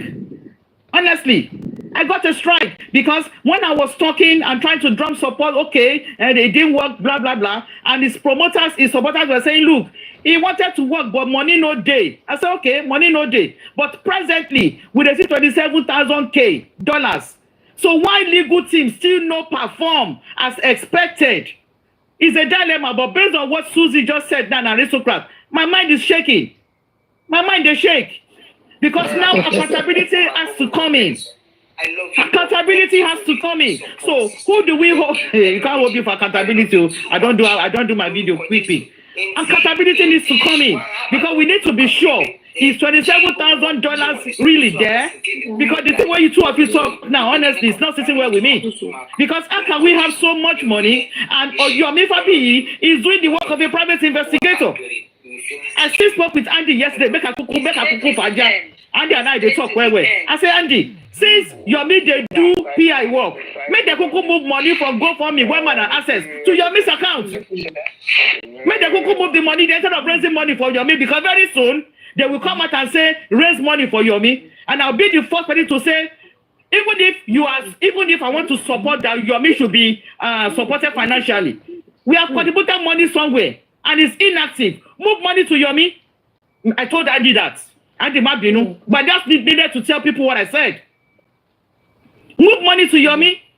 If those we contributed for are docile, may we move money for the person we see for street now. I told Andy, and I'm saying it to everybody when won't hear me. But for you to now tell me, say now figure with the see money no fee day, or more, my heart they shake. I just hope that is not the case. So I'm still going to go with the argument, say money day, the aristocrat, Susie. You know the just go with that. No, for real. No, seriously. See, I'm going to just go with the flow. Say 27,000 K day. Say day to work. If you go to GoFundMe, go and read the rules and regulations.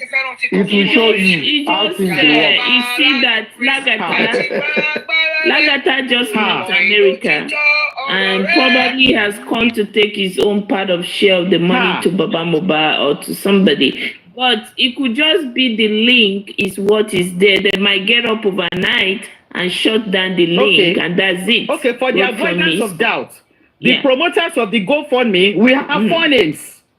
4 names.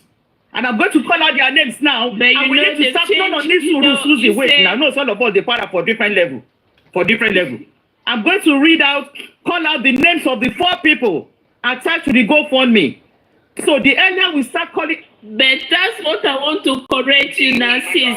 You see, they've amended that name like how many times. So the only one you want they drop, no, now I didn't correct too, Susie.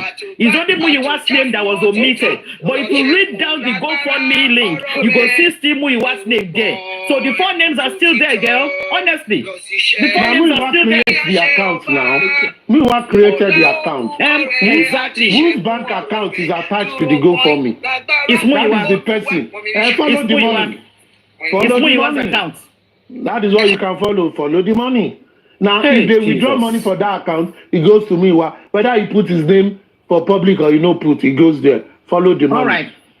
All right. Sister Queen, can I have the name on the account, please, if you don't mind? Can you invoice me the name the account? The GoFundMe has been created before we came on board. I'm being honest. I don't. Only Lighton, Buki Jesse, Baba Mohbad, and Muyiwa can be honest and sincere about the origin of the GoFundMe. Foreigners is coming to take our taxpayers' money. Foreigners. Only Lighton and Miwa that is American. Foreigners. Because there is no explanation to support when we have not seen any empirical results the past 6 to 7 months when people are donating to support the cause for justice. It's not adding up. And I'm saying it with all boldness. It's not adding up. I got a strike for condemning Odumosu for inactivity. And his supporters were saying it was because he didn't have money, which I want to agree with. But now, money day, what will still be the reason when we have not seen anything factual on ground? We are working on that, G. See, I don't care how far this thing goes. this avenue that you have started this morning, they're gonna kick Yomi away now, because you know anything that gets to involve money, they don't like anybody for it. So Yomi now is going to be their target. Susie, along the line, these same people are still going to be drumming financial support for Yomi, but now dear me, they wait them. Anybody that brings a drum to beat for Yomi financial support, I will remove money for the GoFundMe and transfer to Yomi, remove money from the Wema bank account, transfer to Yomi, remove money from Wema bank account, Access Bank, and move it to Yomi, period. That's what I'm going to say. Yomi needs money, but we get money somewhere that is not being used. Activate the money, move it to Yomi's account. The public is not donating anymore. Emma Sowak did that Woku Nation. We've done enough. There is enough money to see this case to a large extent. So if it's not being used, move it to the guy where Sabi user. Move it to the guy where Sabi user. So we need to start calling out the promoters and the board of trustees running the GoFundMe. Is the money still there? I'm not missing words. Is the money still there? How can we know that the money is still there? Because what I'm hearing is that the money is still there. And I don't want to agree with that. Hey, Crunchy Queen. Crunchy Queen, save your vocal cords. Save your vocal cords. They already posted your miss accounts on Bookie JC. What? Okay. Yesterday, all of them, these people that are... Yes, so don't stress. Okay. What I just confirmed what I've been thinking. So now that they've come up boldly to post your miss account, we too will tell them, we have seen the account.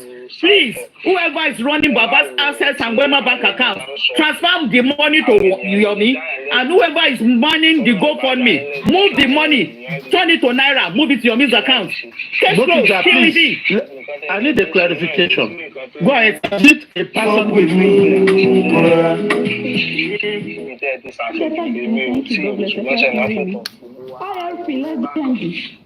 àìmọye àwọn celebrity yẹn láti máa fara ìpè sórí píṣọ ara wọn fún ara wọn láti máa post ẹ. ìyẹn wá ní kí n kú ṣé ìyẹn wá ní kí n kú ni.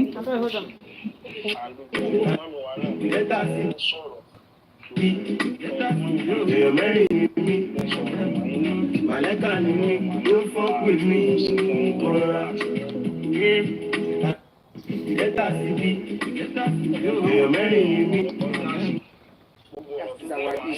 Our problem is Jokem and Lati because of their entitlement. Ọ̀tọ̀ náà kọ́kọ́ jókòó mọ́ ti wà lórí platform ẹ̀rí. Wọ́n jókòó ti Bukky. Ẹ ó dán ọ̀nà ìjọ. Ẹ bá mi. Àǹtí Bukky. Bọ́dá Láti ẹ káàkùn. Ó káàkùn gbogbo ilé o.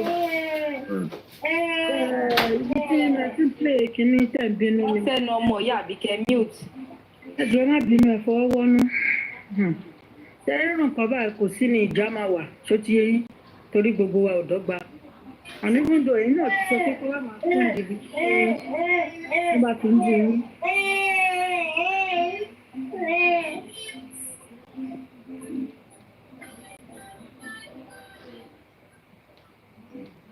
Ṣé bízì ni? Yóò bízì ẹni tí ó ń pariwo yìí ni. Mo rò pé fẹ́mi ò tiẹ̀ ni. Bízì tó wà lókè yìí. Bízì. Ṣé bẹ́ẹ̀ ló ti ń pariwo ni? Èmi ṣe bí lọ́dọ̀ yìí ni. Bízì can you mute? No. Kì í ṣọ̀dọ̀ wọn ló ti ń pariwo ọ̀dọ̀ ẹni tó wà lókè yẹn ni. Òun náà ni bízì. Abájọ. So mo ní ẹ̀yin náà lẹ́ni kọ́ máa send ibi tán bá ti ń bu yín sí yín. Ṣé ti yín tó jà lè focus? Ẹ jọ̀ọ́ má bínú bọ̀dà Láti. Ẹ fọwọ́ wọnú nítorí. Ẹjọ́ náà àwọn ìyá tó ń jarabu àwọn ìyá àjàràbù káàkiri ìjọ́ ọ̀lẹ́ ti gbọ́ tí mo bú wọn. Ìjọ́ ọ̀lẹ́ ti gbọ́ tí mo drag anybody mi báyìí. I'm doing my ẹ̀ṣẹ̀ wà nù pé mo ní mo fẹ́ ṣe nǹkan tèmi in my own way. No, ṣẹ̀ṣẹ̀ wà ń bẹ̀ wípé I don't listen to your controlling kẹ́mà control baba over 50 years. So yẹn mi pé mi ò ní làákàyè. ẹ wá jókòó síbi kan yín tẹ́ ti wà depressed ẹ̀yin ìyá tẹ́ ti wà depressed tó ẹ fẹ́ ẹ̀ láyé tí bá wọnú ìtọ̀ ẹ mọ̀ pé mi ò gbádùn rárá ẹ lọ bèrè lọ́wọ́ Tóyìn ó mọ̀ mí dáadáa tí bá wọnú ìtọ̀ tí mo mú yín sọ́wọ́ màá gbé justice sílẹ̀ ẹ̀yin máa jókòó gbogbo nǹkan tí mo ní máa fi bá yín jà ibi tẹ́ ti máa ẹ lọ bèrè lọ́wọ́ yẹn Starboard ìyá àjàrà bùkà bíi ti ìyẹn Starboard lọ́lọ́run fẹ́ ṣe yín mo mọ ibi tí mo máa bí ní irú yín sí ìyá àjàrà àbúkà bí ìyá Starboard ìyá rédèrèdè ìyá játijàti ìyá òfò ìyá àdánù ìyá talélé ìyá àwọn wọlélé ìnọta làwọn ọmọ tó tara ń jáde. ẹ ṣe fi gbígbọ́ ṣaláìgbọ́ ó ti tó ṣebí justice lẹ́yìn wá. àwa lọ sọ pé èdè nìkan wà tẹ́lẹ̀ ọlọ́run abaṣẹ́ ọwọ́ yín jẹ́ abaṣẹ́ àwọn ọmọ yín jẹ́ dànù bẹ́ẹ̀ ṣe wo ìlara ń bá yín jà ìlara ló ń bá yín jà ìlara tó wà nínú ilẹ̀ Yorùbá òun ló ti dé sí yín. ìrẹ́ ògbóògùn tẹ́yìn náà bá ti mọ̀. ẹ̀yin onílara àgbàlagbà àwọn àgbàjá àràbùkà àwọn àgbàláńgbàláńgbà aláìníròrè ara Galatia tá a rò pé bóyá ẹ̀gbọ́n ìmí inú yín ti going to 60 lẹ́yìn ṣe játijàti lẹ́ẹ̀ní rest of mind ayé yín ti bàjẹ́ ẹ̀yin tẹ́ wà lóṣogbo tẹ́ ẹ̀ gbó tẹ́ wà ní Mushin tẹ́ ẹ̀ ṣin tẹ́ wà ní London tẹ́ ẹ̀ London tẹ́ ẹ̀ wà òkè náà ṣé gbogbo èèyàn tó bá wà UK ló wà òkè ni ṣé ẹ̀ wà òkè ni. ẹ wo ọ̀rọ̀ Fọláṣadé. ọ̀rọ̀ ẹnu mi ò dáa o ẹ̀yà àbíkẹ́ fún tí bá wọnú ìtàn tí bá yàbò yín màá fi ń wọlé màá fi ń gbígbà màá fi ń wé kòkò tó yẹ pé àwọn ọmọ yín gan wọn á máa blame mi pé mọ́mì kí láyé yín ṣe wá rí báyìí. ó jà ní ṣìṣà máa gbé justice sílẹ̀ sí ṣé ọ̀rọ̀ àwọn ilé la máa sọ ni a ní kẹ́ kó lórí ọ̀rọ̀ wọn ẹ̀yin náà ti sọ nǹkan tó jù bẹ́ẹ̀ ẹ ní ìlara ní kí lẹ gbé wá sórí platform táwọn fáǹsì yín torí mi ò gún wọn bí. tẹ́lẹ̀ láti gba many of fáǹsì yín ni ẹ̀tà àwọn tó jẹ́ ti dúró tì yín náà oríṣiríṣi lẹ́ ń gbé wá yes oríṣiríṣi lẹ́ ń gbé wá sórí platform yín táwọn èèyàn bá yín náwó sí mélòó làwọn ti ṣe. gbogbo àwọn fásitì tẹ kó lọ ṣé mo mà láwọn ni mi ò rí absent wọn lórí platform. ṣé àmọ̀ bóyá èèyàn kan kú òní if not àwọn èèyàn kan lọ bí márùn lọ́nà máa fi bá yín fi pè wá tó dẹ̀ já wọn tó jẹ́ pé tó máa kò sí nǹkan tẹ gbé wá lọ́rọ̀ ní justice day tó máa dúró pẹ̀lú yín. àbí wọ́n tún bá wọn contribute kò sún wọn ní gbogbo ìgbà ni tó bá ní sẹ́rù politics ilé ọmọ arí tí ọmọ níyàn fọwọ́ nù lára ni kò sí gbogbo tó gbé wá. mọ́mí ọ̀ṣẹ́ wa is okay mọ́mí ọ̀ṣẹ́ wa is okay. mọ́mí ọ̀ṣẹ́ wa ẹjọ́ nǹkan tó yẹ kí mi gbọ́ ìyẹn mi àti bàrà láti máa sọ̀rọ̀ lẹ́yìn ẹjọ́ torí Ọlọ́run ẹjọ́ kí wọ́n fi wọ́n sílẹ̀ ẹ mọ̀ pé àìtó kinní kan ṣe lèèyàn ń dáwọ́ bò àwọn kan wà tó yẹ pé àgbúdọ̀ fún lẹ́sì at this point adé ẹjọ́ torí Ọlọ́run. àwọn náà ni mo ṣe ń sọ fún wọn ṣáàjà mẹ́nu kò gbọdọ̀ láti ọ̀rọ̀ Fọláṣadé. ẹ ó dọ̀nà àti òkè ẹ̀dùn náà bá a máa yìí kí ẹ ó yẹ sọ̀rọ̀ kí lẹ fẹ́ wí. ọ̀nkù láti ọlọ́run àkọ́kọ́ ẹ ó lọ ẹjẹ́ ṣe one by one ẹjẹ́ máàmù tó wà sàlẹ̀ ẹjẹ́ yanjú wọn náà kí làwọn fẹ́ wí. ẹ káàárọ̀ sà ṣe rí nǹkan tí mo fẹ́ sọ pọ̀ ju wípé ọ̀rọ̀ justice for Mohbad náà ni mo fẹ́ sọ̀rọ̀ nípa ẹ̀ ẹ get the point mi so lágbára Ọlọ́run kẹ gbogbo ìtọ́jú kan iṣẹ́ Ọlọ́run ajẹ́kẹ́ ríre ń bẹ̀ ogun àkóbá ogun àdábá ẹ̀ ní rí ẹ̀dẹ̀ ní ṣubú dànù ṣe rí lórí ọ̀rọ̀ Mohbad yìí nǹkan tẹ́mi kọ̀ nínú ọ̀rọ̀ yìí ni wípé àwọn Nigerian police àwọn náà ní fault nínú ọ̀rọ̀ ìsà ṣe rí nǹkan tó ṣẹlẹ̀ sí family Mohbad yìí exactly nǹkan tó ṣẹlẹ̀ gangan ó ti ṣẹlẹ̀ sẹ́gbọ̀n pop sí mi náà rí tó wà ní US tó gbé ń bẹ over 20 years so ìgbà tó wálé tó jẹ́ pé ó dé sọ́dọ̀ ìyàwó wọn ẹni tó help wọn ní US tó lọ yẹn wọ́n pàdé ẹni yẹn Nàìjíríà obìnrin lẹ́ni yẹn tó jẹ́ kọ́ níwèé wọ́n dé accommodate ẹni yẹn kò sẹ́ni yẹn ní problem so ìyàwó ẹ̀gbọ́n dádì mi yẹn kò sẹ́ni bá wọn gbé ó ṣàǹṣe ẹni àwòṣà tó di pé ó lọ ìgò yẹn ó jọ lẹ́gbúlẹ́gbú ó rò sínú àmàlà ó rò fún popsin ó rò fún ẹ̀gbọ́n popsin yẹn tó jẹ́ bí ọjọ́ kẹrin sọ́jọ́ kan ṣáṣá bẹ̀sẹ̀ ní sìkàn gé tara wọn gbọ́n lọ sí hospital wọn kú obìnrin tó accommodate ẹ̀ ń sìn wọn ló ń pọ́ǹtì áǹdì sí ẹ̀gbọ́n ìyàwó dádì mi lẹ́wọ̀n sọ fún mi pé ká máa sọ́nkùn ló sóúnjẹ tó jẹ tó ń everybody in family ló ń pọ́ǹtì àti kílódé tó pa kílódé tó ṣe but along the line ọlọ́run ọba tó jẹ́ pé kò ń fi ara pamọ́ kó tó fìyà jẹyàn àṣírí wọn yẹn padà tú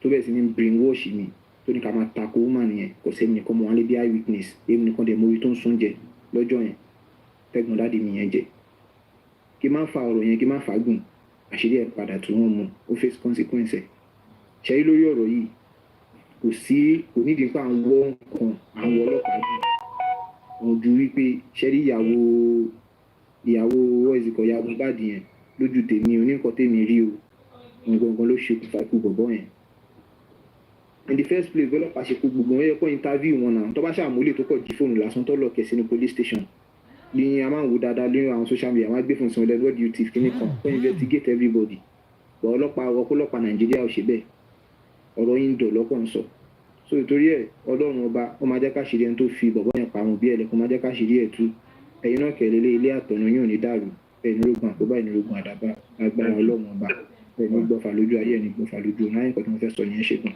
Thank you very much. God word. Uncle àti ẹ̀ka ògòwòlé. Ọlọ́run akọ everybody mọ̀ ṣe. Nǹkan tí mo fẹ́ kẹ́ mọ̀ ni wípé cherry justice yìí. Nǹkan tó yẹ everybody ni pé tí peace ò bá sí láàrin àwa tí àwọn wá justice fúnra wa. Justice yẹn ò lè possible. Nǹkan tí mo fẹ́ kẹ́ mọ̀ bọ̀ èmi bí nǹkan kan nínú justice yìí pé àwọn kan ti wà so entitled like àwọn làwọn fẹ́ ṣàṣe everything because I don't really understand like we will wake up in the morning. Ẹjọ́ ká sọ̀rọ̀ Fọláṣadé. Ẹjọ́ mà.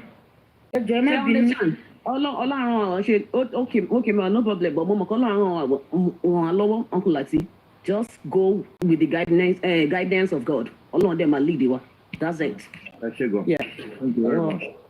Ẹ ṣe ó yà sọ̀rọ̀ àǹtí Búkẹ́ ń sọ̀rọ̀ lọ.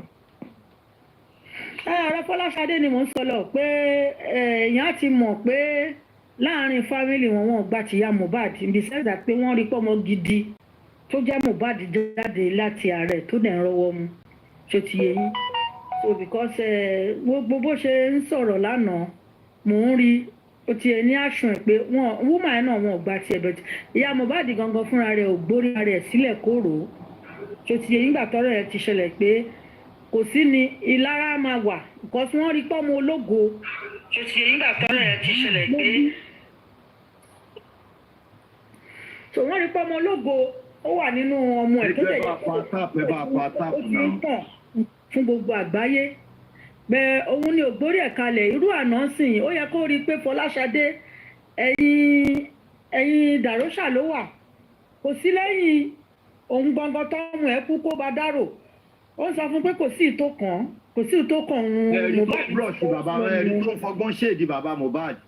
tó ti yé yín sọyá Mohbad ní kó gbórí ẹ̀ kalẹ̀ sìn kó gbórí ẹ̀ kalẹ̀ kó tètè ṣe kí ni kó tètè jẹ́ káwọn àti bàbá kọ́ mọ ikú tó pa ọmọ wọn so that gbogbo wọn tó lọ́wọ́ nínú ẹ̀ kọ́ ìjọba lè mọ gbogbo ìdájọ́ tó máa dá fún wọn gbogbo èyí tó ṣe àmọ́ mo kàn wọ́n tó rìn lọ mo ní ó mà ṣe o ẹ wo ìyá celebrity tó wọ slippers tó ń tì í gọ́gọ́gọ́ láàrin wọn pé irú Mohbad lè wà láyé kí nìkan báyìí máa ṣẹlẹ̀ sí wọ ìyá tó yẹ pé owners corner mọ́tò lè yẹ kó máa jókòó sí kó máa ṣí mọ́tò fún ẹ kó máa bẹ́ẹ̀ gbé báàgì wọ́n wá tì í gọ́gọ́gọ́ gèlè orí ẹ̀ fẹ́ lè jábọ́ lánàá ẹ̀ ló ń sọ pé jọ́ ẹ ṣe kinní kan mu ni ẹ wáyé ẹ lóde ìgbà tó dúró tọmọ báwo ló ṣe fẹ́ jọrọ̀ mọ́ ìyá yẹn wà lára nǹkan tó ń jẹ lánàá so kó tètè mọ bó ṣe máa ṣe ra ẹ̀ báyìí.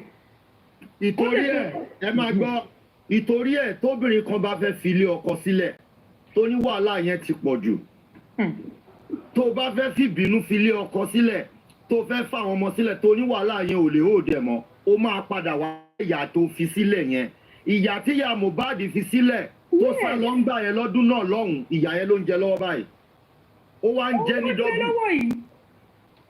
nìkan tó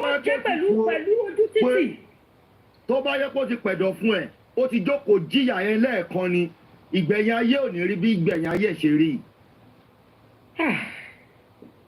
ìtorí ẹ̀ yẹ obìnrin tẹ́lẹ̀ máa fi lé ọkọ sílẹ̀ ìyá yẹn ti pọ̀ jù I can't hold it no more I can't bear it no more you can't bear it ó mọ nǹkan tó ń jẹ́ ìyá ọmọ ṣé o mọ̀ pé ìyá tó ń jẹ́ lé ọkọ ẹ̀ ìyá ọmọ ló ń jẹ ìwọ tó bá dẹ̀ jẹ ìyá ọmọ ó di dandan kó o jọrọ ọmọ bẹ̀ ìwọ tó bá jí ìyá ọmọ ó lè jọrọ ọmọ ó lè jèrè ọmọ ìyá Mohbad ń sìn ó fẹ́ jèrè ọmọ tí ò ṣiṣẹ́ tí ò náwó lé lórí ẹ wo bọ́lọ́run ṣe gba oúnjẹ yẹn lẹ́nu ẹ̀. Ọlọ́run gbà dànù lẹ́nu ẹ̀. Ọlọ́run gba oúnjẹ yẹn lẹ́nu ẹ̀ ó fi palẹ̀kùn. Ìyá yẹn ló wá ń jẹ lọ́wọ́lọ́wọ́ náà ṣe ti sọ́tún náà ti sósì náà ń gba síbí gba sọ́hùn gba síbí gba sọ́hùn Mohbad ọ̀rẹ́ mi how are you. Mo dẹ̀ rí bí ẹjọ́ ọ̀nà mọ̀ ń bọ̀ ẹ̀jọ̀ 1 minute. Mo rí bí tẹ́ báǹtì mi dé àmọ́ báǹkì. Mo rí pé àǹtí mi ń lọ ọ̀tọ̀ ni ó ń lọ Turkey ó lọ bọ́ọ̀dì instead ó lọ kí ní terminal wrong terminal ó dẹ̀ bẹ̀rẹ̀ sí ní bèbú ní wrong terminal tó fi miss flight yẹ kò mọ̀ gbà true or false so bí yẹn ṣe jẹ́ nìyẹn jàre. Lánàá ni àǹtí mi ń travel ló bá lọ kí òsì jẹ wrong terminal ló bá bẹ̀rẹ̀ sí ní bèbú ń bẹ̀ tí flight fi lọ kò mọ̀ gbà. Ẹ̀ṣọ́ máa ń bá flight tẹ́lẹ̀ ni kò ń gbà. Bọ́lá ti ṣe sẹ́yìn lẹ́wọ̀ àwọn débẹ̀. Wàhálà ti wọ́pọ̀. Ẹ máa gbọ́ ẹ ló. Ọ̀rẹ́ mi how you dey inú fracas. Ọ̀rẹ́ mi. Àbó rí mi báyìí. Wọ́n ti yọrí pé à ń di léde ẹ̀ dìgbà tí wàá parí Joseph Mohbad. Mo dẹ̀ mọ̀ lágbára Ọlọ́run gbogbo ti jẹ́ tàwọn tó nílẹ̀. Mo ti fẹ́ kó rí níbi Joseph Mohbad á rí bẹ́ẹ̀. Wọ́n wá sókè náà wọ́n ní àwọn tó wá sókè. Mo ń gbọ́ ẹja rẹ̀. Bó ṣe fẹ́ kó rí ní Joseph Mohbad end of the day ó máa rí bẹ́ẹ̀ lágbára Ọlọ́run. Àmì ó ṣe gan. Àmì ó ṣe. À ń di léde ẹ̀ sódà tó bá dé ìkan ibi tá a bá jẹ búrẹ́dì dọ́blédé wàá lè bá ìyókù wá. Báwo lè ṣe ṣe ayé àǹtí mi bẹ́ẹ̀ yẹn tó lọ QC àbí tòótọ́ ni tó lọ QC wrong terminal. That is delusion. Delusion. Yes, ìyá ti wà deluded. Nìyẹn because nígbà tí èèyàn bá wà tó mọ̀ pé òun travel gbogbo nǹkan tó bá ti ṣe láyé tó bá ti wò pé online á ní problem. Nǹkan tó ṣẹlẹ̀ ni pé Ògbómọ̀ṣọ́ la tí ẹ ń lọ but ó wá lọ́wọ́ mọ́tò Kánò.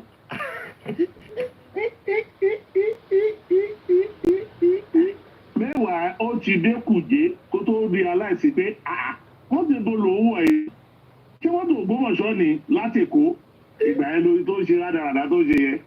Ó ṣe ìgbà tó sọjí. Ìgbà tó sọjí ó ti dé Kùjé ó kàn fẹ́ wọlé sínú Kùjé pèsè ní ẹ̀dókù. Ó sọ jí pé kí ló dé? Ọkọ̀ bó mú wọ̀ yìí. Ọkọ̀ bó mú wọ̀ ó lóun fẹ́ lọ ṣe oògùn ní Turkey torí àwọn haters o. Mo ní màmá ní láti lọ sí Turkey láti lọ máa fowó ṣoògùn ṣe lọ ṣe lọ́fẹ̀ẹ́ ní Nàìjíríà. Àwọn ò lè dé Nàìjíríà mọ́ láéláyé. Wọ́n lè dé Nàìjíríà. Tọ́ máa lè débẹ̀ mọ́ jẹ́ kókò jẹ́ ìdébẹ̀. Tọ́ máa fi kú wọn gbọ́dọ̀. Tí àǹtí mi máa fi kú wọn gbọ́dọ̀. Ó kú wọn gan àwọn oníjà gbé wọ Nàìjíríà. Ilé ọmọ bàbá kì máa bọ ọmọ lẹ́rù. Ilé bàbá ilé máa bà lẹ́rù máa já láyà. Á dẹ́rù bàgàn. Pẹ̀lú ilé epo bíi Dioliti máa gbọ́. Dioliti ibi tá a lè gbé lọ ní ká gbé lọ Kútọ̀nù. Ó nílẹ̀ ń Kútọ̀nù. Tó bá dẹ̀ gbé lọ Kútọ̀nù yẹn problem tó máa wà mẹ́rin pé àwọn Kútọ̀nù wọn ní tètè bá wa release ẹ̀. Ìkan sábà lè release ẹ̀ sọ́wọ́ Nàìjíríà. Nǹkan tí mo ń rò pé ìgbẹ̀yìn ò ní dà nìyẹn o. Ìgbẹ̀yìn ayé mi máa jẹ́ kó gbà jù bí ìgbẹ̀yìn tó kún bọ̀. Wọ́n ṣàlẹ́gbà ó ṣe láàyò àlà. Ó kó wọ́n nú ọ̀nà. Báwo ni wà ọlọ́wọ́ gbọ̀gbọ̀rọ̀ ń kọ̀. Nǹkan tó ṣẹlẹ̀ nípa ọlọ́wọ́ gbọ̀gbọ̀rọ̀ orí track tó wà ń sìn ó ṣe ń wọ tẹ́nísì ni ó fẹ́ bẹ̀rẹ̀. Ọlọ́gbọ̀gbọ̀ ò lè fi fákà lẹ̀ bẹ́ẹ̀.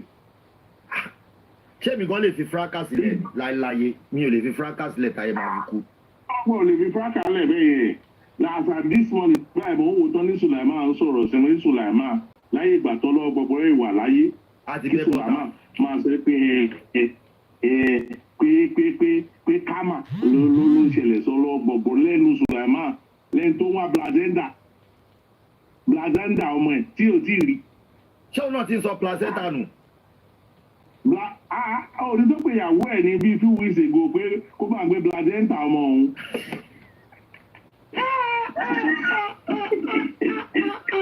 Ó máa sọ̀rọ̀ lọ́wọ́ èyí ó wọ lọ́wọ́ gbọgbọrọ. Ó mọ ohun tó ṣẹlẹ̀ mo tiẹ̀ fẹ́ wá ṣe fracas 1 week mo fẹ́ fi mu justice for Mohbad ìwàhálà àwọn ti pọ̀ jù lórí justice for Mohbad. Mi ò ní lè ṣe mo ti try ẹ títí tí ò ní lè ṣe. mo lè ṣe mo kàn jẹ́ pé mo lè ṣe. mo kàn jẹ́ pé àwọn pẹ́ẹ́rì ò ní jó ṣe. Àwọn pẹ́ẹ́rì. Tí ẹ ti ń pẹ́ jù gan báyìí, fọ́ṣẹ̀ rí àtàwọn gan ti ń pẹ́ jù báyìí. Bí máa ṣe bí máa. Ọmọ bọ́ǹkù Mohbad ṣe gbé àdá sókè ní pé I must see justice to people who are truly supporting me. Ìjà tó ń ṣe máa tó kú Mohbad gba kéde máa fi gba kéde truly supporting me. Ó máa ń kọ sí wọn. Okay, Papa, wíìkì tí ó lọ báyìí jẹ́ ká tún wo another week, another face of things will always appear. I tell you. Tó dẹ̀ nílé ilé ọmọ òun mi yẹn. So bó ṣe ó jẹ́ ń fọ́lù ẹ̀ despite bó ṣe wà nù fraka ó tún fọ́lù ilé náà. Mo jẹ́rìí ẹ̀. Ẹ bá wa power tap, ẹjọ́ ẹ bá wa power tap, everybody power tap, ẹjọ́ ẹ bá wa power tap. Nígbà channel to any social media ju Facebook lọ, mo máa ń sábà sọ fún ẹ o rẹ pé ọmọ ń pa mo kàn mọ́ náà ni. Káàdì pé mo wà lórí TikTok ẹ̀ wọ́n náà mọ̀ pé I will always just be on our platform and be talking. Mo always mo máa ń wà updated about it, I'm telling you. Thank you. Because ọmọ yẹn láti rí justice at this level tá a wà yẹn. Bẹ́ẹ̀ni. Wọ́n lánàá nìkan lánàá tí ó pé wọ́n yẹ I can as well tell you so many status only Mohbad don play. Ó rí wọ́n wá release àwọn new orin ẹ̀ wọ́n release àwọn new orin ẹ̀ mi ọmọ yẹn ti ní lámbà jù. Mr. Mohbad máa block yín lórí platform bọ̀dá láti ẹ̀ nírí wọn pè mọ́ máa block yín lórí WhatsApp bọ̀dá láti ẹ̀ nírí wọn pè mọ́ sórí WhatsApp. Deborah náà máa block pẹ̀lú pé ò ní rí mi pè mọ́. Deborah. Ó sọ pé awo tá à ń ṣe awo kúbà ni ìyàtẹ̀ ń ṣàwo Nàìjíríà ta. Ìwọ̀n bá tẹ wọlé yẹn ti fi ń dá wa dúró náà ọ̀rọ̀ ti ń kù ju ẹ̀yin ọlọ́rọ̀ ti pàdé ọlọ́rọ̀. Ẹ filẹ̀ o. Ẹ ń dá wa dúró ọ̀gá wa. Bàbá ti rí justice wà á padà sí fraka. Bàbá justice lọ. Ó ṣe gan. Thank you very much. Ó ṣe gan. Wàá gbà yìí. Bye. Wọ́n ti mí sí mi. Àníjẹ́ kẹ́ ẹ lọ bẹ̀, àníjẹ́ kẹ́ ẹ lọ síbẹ̀, àtijọ́ lẹ̀ pọ̀. Àníjẹ́ ẹ lọ fracas lọ́kàn. Wọ́n retí mi nílé, wọ́n retí mi lé báyìí. Wọ́n ní kí n máa bọ̀ lé. Tọ́ba lé ní níbi kan ibì kan là á kọrí sí. Ṣé ẹ ti rí pàwá ní nǹkan tá à ń ṣe ká tó dá sọ̀rọ̀ justice for Mohbad? Ṣé ẹ ti rí pé àwọn òun fi Mohbad pa owó ẹ̀yin tẹ́ ń sọ̀rọ̀ ẹ̀yin tó nílara àárín ẹ̀pù yín ni ó ti yé yín. Àwa ń lo pláfọ́ọ̀mù wa láti fi jàjà òmìnira láti fi jàjà ń gbára fáwọn àwọn tí ò ní ìyẹn làwa ń ṣe ó ti yé yín wọ́n máa wọ àwọn ọmọ yín ó yẹ já continue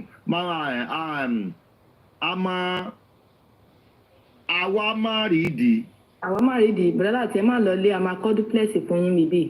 No mansion ní kẹ́kọ̀ọ́ yín pẹ̀lú bẹ́ẹ̀ ṣe ń ṣe yìí fracas wọn tó díẹ̀ mi nínú fracas wọn bí ìyá tuntun bá bọ́dẹ̀rìn yẹ́sàbọ̀d wọn tí bí ìyá tó bí dáa kó challenge mi ìyá tó bí ìyá tó kún bọ́ abọ́dẹ̀rìn àti ìyá ẹ̀ wọn bí ìyá tó bí dáa kó díẹ̀ mi nínú fracas wọn tí bí wọn kú kò sọmọlúwa ẹ̀ gbangba mo ti ń sọ mò ń sọ gbangba mò ń sọ ń kọ́nà ìyá tó bí tòkun bọ́ abọ́dẹ̀rìn àti ìyá ẹ̀ àti bàbá ẹ̀ wọn tí bí kan nu ọ̀dà kó díẹ̀ mi wọn tí bí dáa kó díẹ̀ mi ká má ti sọ yín ìyá gbèrègbèrè ìyá tó jẹ́ pé the press ti ba yẹn jẹ́ sílùú òyìnbó.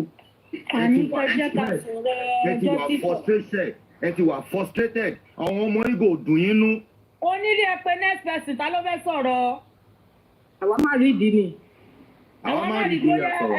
ọ̀mí tó. àwa má rí ìdí. tàbá ti ṣe àwa má rí ìdí oṣù rí ìdí fíìmù àbíkílẹ̀ eléyìí. ó dàbí fún mi lẹ́nu fún mi ẹ̀kọ́ báyìí. ẹ ká sọ wọ́dà láti. ẹ ká sọ. ẹ ra sà. ẹ ta ló ń sọ̀rọ̀. fíìmì ló ń sọ̀rọ̀ fíìmì ló ń sọ̀rọ̀ fíìmì ló ń sọ̀rọ̀.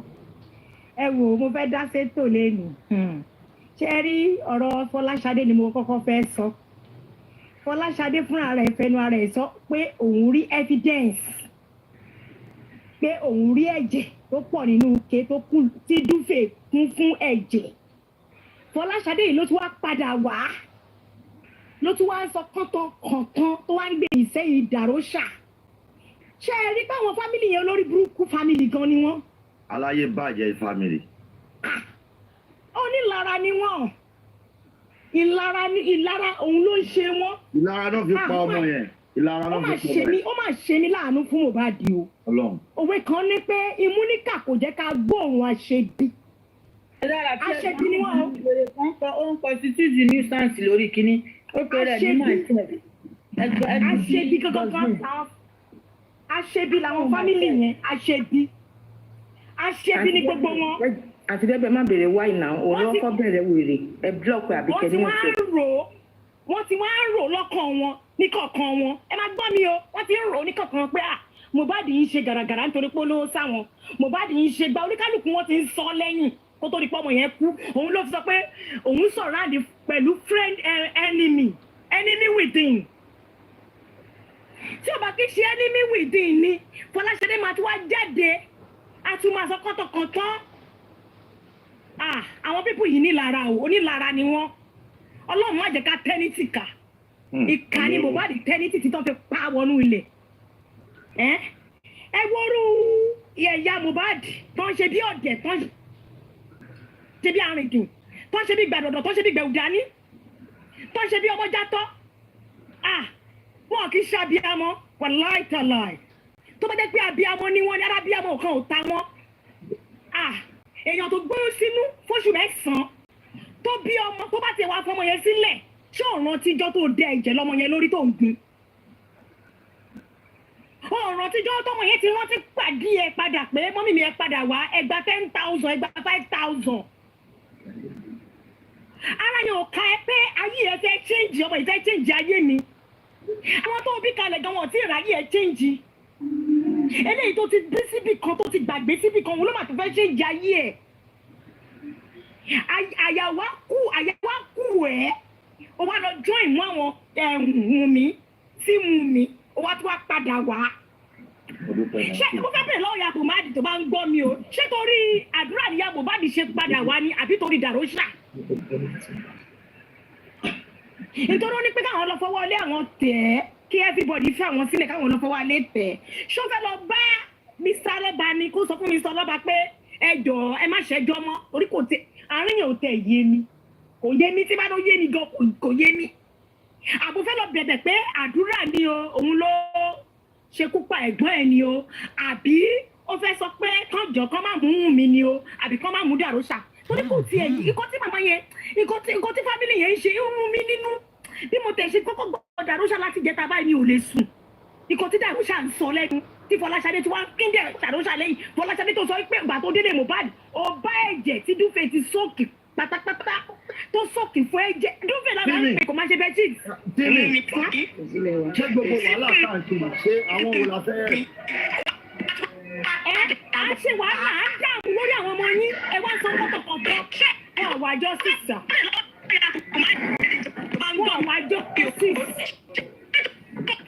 wọn wà jọ sísà wọn wà justice rárá àwọn fámìlì yẹn Mohbad ẹ wò wọn wà justice.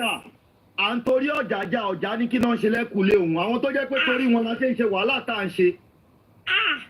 ẹ mọ iye dátà tí mo ti bọ̀ ní pé àwọn ọ̀nà ṣáwọn náà fún mi lówó dátà tí mo lò ní àbáwọn náà fún yín lówó dátà tó ń lò àbáwọn náà fún gbogbo àwọn èèyàn tó ń jà fún wọn lówó mọ́tò owó gbogbo transport owó wàhálà táwọn èèyàn ń ṣe. àwọn pípì wọn ò bẹ̀rù Ọlọ́run wọn ò bẹ̀rù Ọlọ́run o wọ́n dẹ̀ kó tó ní tiwọn gbogbo àwọn tó dẹ̀ ṣe ìpè pé àwọn tó ń wá justice kọ́ má rí justice èpè yẹn máa padà sí wọn lórí torí pé òkè máa ń lọ kó má bọ̀ èpè yẹn máa padà sí wọn lórí tó bá dúró lórí òótọ́ èpè ò lè jà ẹ́. àwọn pípù yẹn ò dúró lórí òótọ́ o àwọn fámìlì yẹn ò dájú ẹ̀dá ni wọ́n o àwọn fámìlì yẹn èyàn gbọ́dọ̀ rí wọn kó máa sá ni o àwọn fámìlì ya Mohbad téèyàn bá rí ejò tó bá rí wọn kọ́kọ́ pa wọn kó tó pa ejò onílara ẹ̀dá ni wọ́n. kéèyàn máa bá ọ̀tá èèyàn kéèyàn pè lẹ́bí èèyàn kéèyàn máa bá gbé ọ̀tá ní gbogbo wọn wá sọ̀rọ̀ àdì Mohbad nítorí owó tó ní. gbogbo bàtọ́ ọmọ yẹn fẹ́ lọ ra mọ́tò tó pọ̀ sí ẹ̀ inú ti ń bí gbogbo fámìlì yẹn kò sí kankan nínú wọn tára wọn mọ́ sọ̀rọ̀ ọmọ yẹn kò sẹ́ni kankan nínú wọn tára wọn mọ́ ìyá ẹ̀ gan tó jẹ́ bọ́sì ààrẹ ò mọ̀ ìyá Mohbad gan ààrẹ ò mọ̀ nítorí ó tilẹ̀ ní nǹkan tó ti sọ nínú sọmọ yẹn tẹ́lẹ̀tẹ́lẹ̀ nígbà tọmọ yẹn ò ti bẹ̀rẹ̀ sí lọ́mú tó ti ń gbọ́ pọ́mọ yẹn ti ń train nítorí ẹ̀ lòbí ṣe gbọ́dọ̀ ṣọ́ra láti sọ̀rọ̀ òdì sí ọmọ èèyàn ńgbà míì òbí dẹ̀ gbọ́dọ̀ ṣọ́ra láti máa ṣọ́ ọmọ ẹ̀ ọmọ tó lógo bẹ́ẹ̀ yẹn dẹ̀ wá mú ẹ̀ dẹ̀ wá pa gbogbo yín wá ń wòran mo fẹ́ wá béèrè lọ́wọ́ ya Mohbad pé nígbà tí Fọláṣadé dúró sẹ́yìn Dàróṣà ibo ni ya Mohbad dúró sí ibi tí ya Mohbad dúró sí gangan òun ni mo fẹ́ mọ̀ báyìí nítorí ó lóun fẹ́ padà lọ sọ́dọ̀ Jòsí ó dẹ̀ ti ń padà báyìí ṣé ẹ̀yin àdúrà ló wà ní àbẹ́yìn Dàróṣà àbẹ́yìn Jòsí ibo ló dúró sí àbò fẹ́ jà fún pé kán rí justice lórí Mohbad torí ọ̀rọ̀ yẹn kàn sí ẹ̀ ń gbé nínú ó ń ta mí lára ń ta mí àṣebi làwọn pípù yìí àṣebi làwọn ẹbí Mohbad àṣebi ni wọ́n ẹbí ìyá Mohbad o àṣebi ni wọ́n àṣebi èèyàn burúkú ni wọ́n. Let's keep tapping. Everybody power tap, please. Wàláì, ó dùn mí o, ó dùn mí. Kọ́mọ odidi ògo èèyàn kó sọnù. Kán dẹ̀ má wá, kán dẹ̀ má ṣe nǹkan kan, kán dẹ̀ tún máa gba ẹ̀yìn bẹ́bọ jẹ́. Àwọn tó ń jà fún Mohbad pé kán rí justice. Wọ́n dẹ̀ tún wá sọ pé àwọn family tí wọ́n tún gbẹ̀yìn bẹ́bọ jẹ́. Ẹ tún wá ń ṣépè fáwọn tó ń jà fáwọn ọmọ yín. Ẹ tún wá ń ṣépè fáwọn tó dúró fún yín. Ẹ tún ṣépè fáwọn tó ń kó ọgbà àpò ara wọn láti mówó jáde. Ẹ wo spending.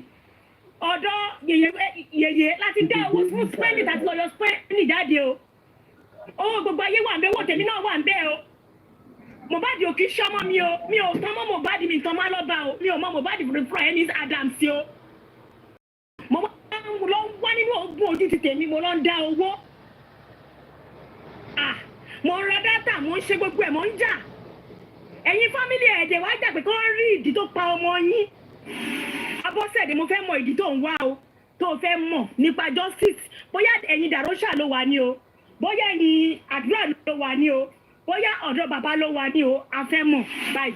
Ẹ ṣé gan brother láti àti gbogbo àwa táwọn wá justice àní fọmọ wa di o, àní rí wàhálà, àdẹ̀ní dààmú. Àmì Ọlọ́run, thank you so much, Fimin. Thank you so much. God bless you for that wonderful submission. Keep tapping, everybody. Tap and follow the host. Tap and follow the host. Thank you. I love Allah. Abọ́sẹ̀dé àti Dàróṣà ní kán má ta fèlèfèlè lọ sí Kòròdú. Ṣó mọ̀ pé live show ló ṣe lánàá, wọ́n dẹ̀ ti gbọ́ gbogbo nǹkan tó sọ. Toró rí bọ́n ṣe fẹ́ báyé Dàróṣà jẹ́ ńjọ kóòtù yẹn.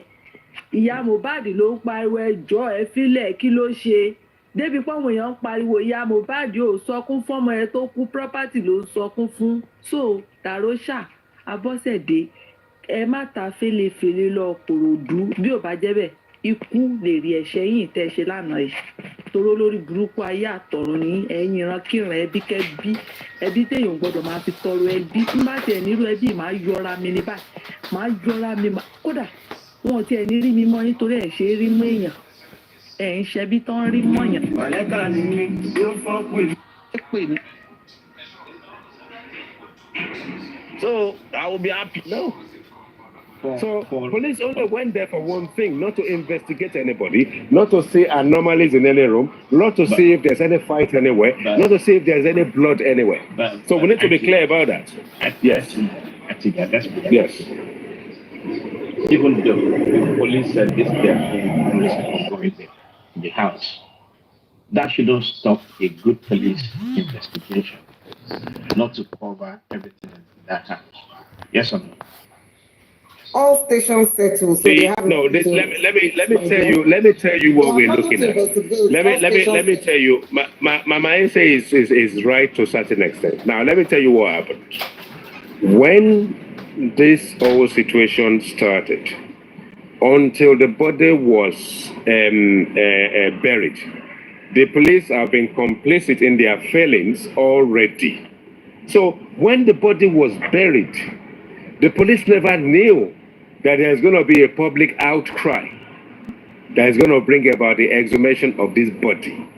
Now, the moment the body is exhumed, the police duly also are not diligent enough to open a criminal case.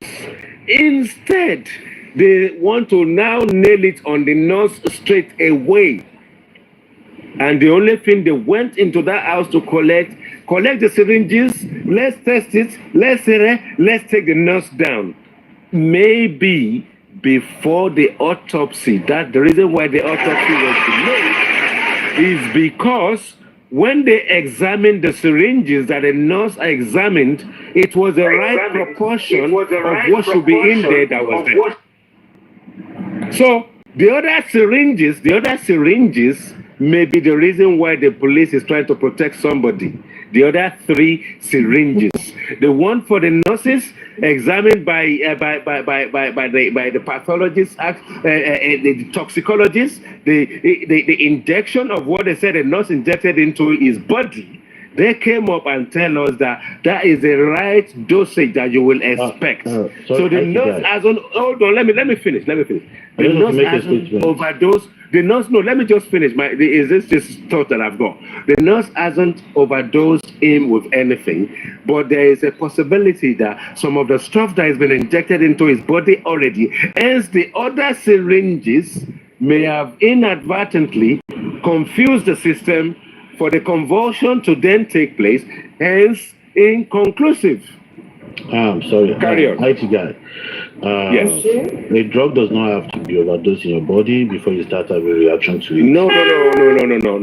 Before you start, wait. You know, Abasi, I know where you're coming. Before you enter here, you say you don't just come and start speaking straight away. And I know where you are going. I'm just correcting you. No.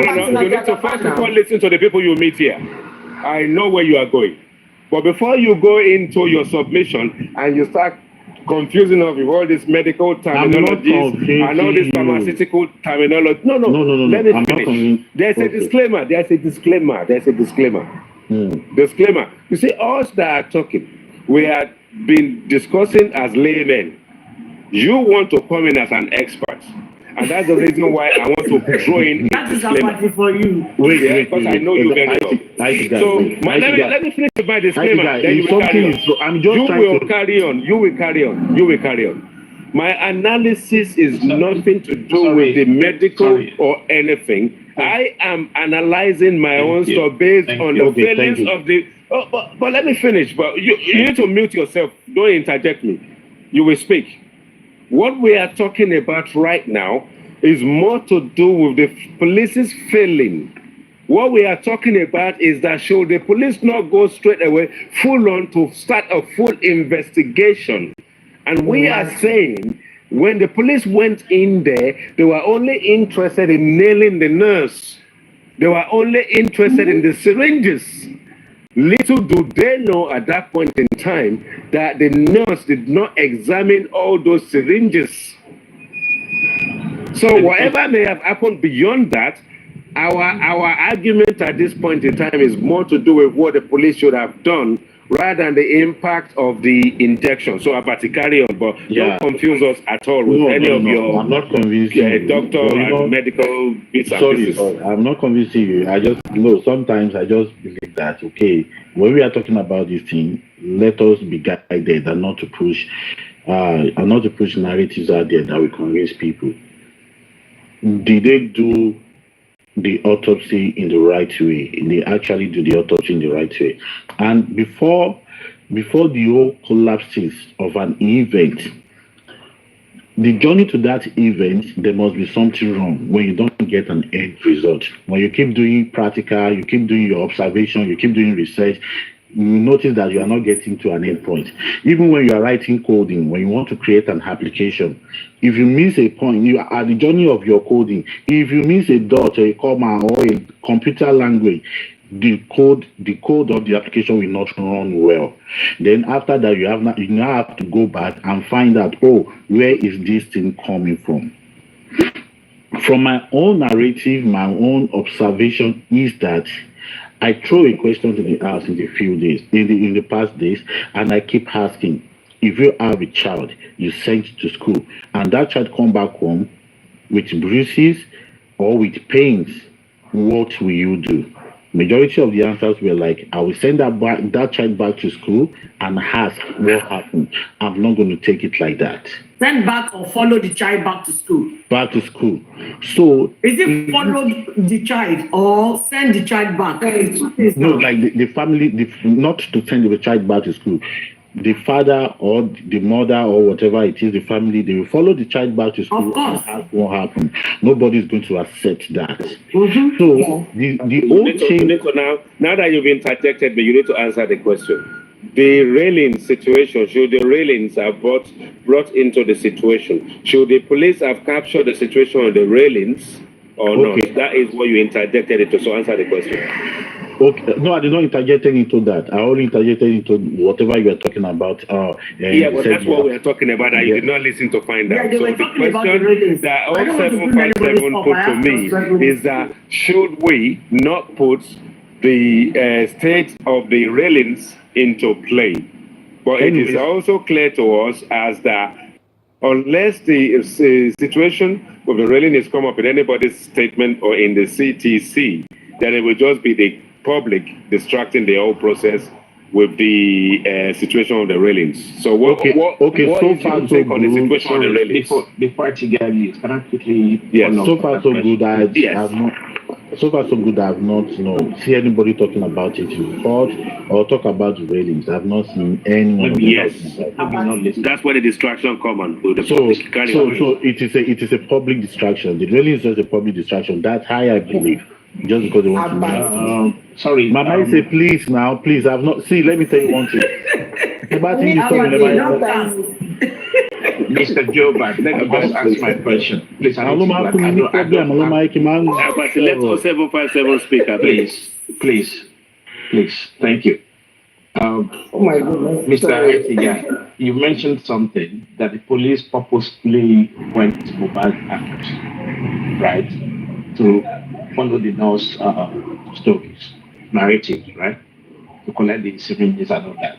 And at that point, as Papa Mohbad gave his testimony that he actually found a pool of blood at that point. Yeah, but Papa Mohbad mentioned that in an interview. Did he mention it in the CTC? No. Did he mention it to the police? No, did he mention it in the CTC? He never mentioned it to the police. That means he didn't mention it anyway. Okay, but nobody mentioned it to the police. Exactly. This is what I'm asking this, right? I know you mentioned with dealing with the CTC, I understand that. But at what point did the police started going to Mohbad's house? It was after the exhumation of the body. It was after the body was exhumed, yes. Exactly. Yes. So, and the CTC started probably a week after that, right? Yeah, you just need to speak the truth, the whole truth, and nothing but the truth. You cannot just decide that you are delusioned or sort of like you've got Alzheimer's or something is wrong with your brain and not say something and then go and say it outside and you want the police to go and listen to it and bring it to the case. Nobody actually talked about the blood in the house. Okay. I don't think anybody. Yeah, I mean, if you haven't brought it to the case, let it just rest where it is. Yes. I think when the police visited the house, I don't know what they saw, but in their own reports, they told us the blood. They said what? They said he bled profusely. That's somebody. No, they did not say he bled profusely. He bled profusely. It's something to do with from the event. He bled profusely on the way home. No, they didn't say from the events. Mama is if police is gone into a house and they say there's a profuse, hold on, Abati, and they say there is a profusion in terms of bleeding, will the police not have taken pictures and taken the evidence with them? That's what I'm saying. I think when the police came, Mama Eze, when the police came to the public, all the police did was to give us a narrative summary of all the statements that everybody in the interview gave. And Mama said, that's all they did. Point of correction, Mama said, the police actually mentioned. If you go and look at that video, they said he had a notification with after the event and he sustained an injury and which while fighting Prime Boy and it bled profusely. So police mentioned that. Yes. So that was the statement from the guy. So the police did not have anything at all to corroborate anything to do with the house apart from the syringes. Nothing else. Nothing else. Not the stairs. So not really. How did the police know? How did the police know he bled profusely? Mama, I say, wait. Let me see if I can explain that people have wait now. Let me see if I can explain this to you better. Mama, I say, just wait. See, police did not see Mohbad bleeding profusely. They did not witness that. They did not see that. Okay. You understand? It was out of the information that the people gave to them. That is correct. So what the police did, they summarized. You say what let me tell you what the police did. What the police did was wrong. When they addressed the public and they came to give this statement, at the time the public was confused because we thought everything they submitted was based on an investigation. Thank you. It was later we realized that it was based on statements and not the IT guy. Wait. You said it was not based on investigation, but at the end of the day, they investigated the whole situation and they brought out a result. Corroborating Which result? Sorry. Their preliminary result, their preliminary statement. Corroborating with the witness. Yes, a statement. Do not forget. Wait. IT guy, sorry. If we go to the police report very well, in the aspects that concern the loss, in the aspect that concern the fight, they brought that evidence and from the statement of this guy to corroborate whatever they were saying.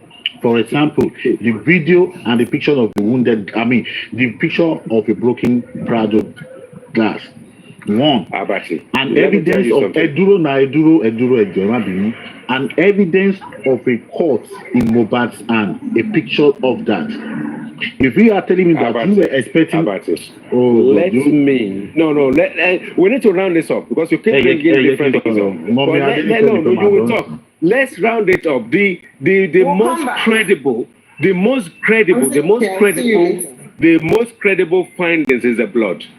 The blood. That if you can capture that with forensics and you can tap that in, they will link the blood to Mohbad's DNA. And the feeling is that the most credible result that you can get is to get a picture of the blood, get a forensics of the blood, get evidence of the blood. Instead, you are showing us a broken glass. That's a disgrace. That is a bloody disgrace. That is not even admissible in court. Thank you very much.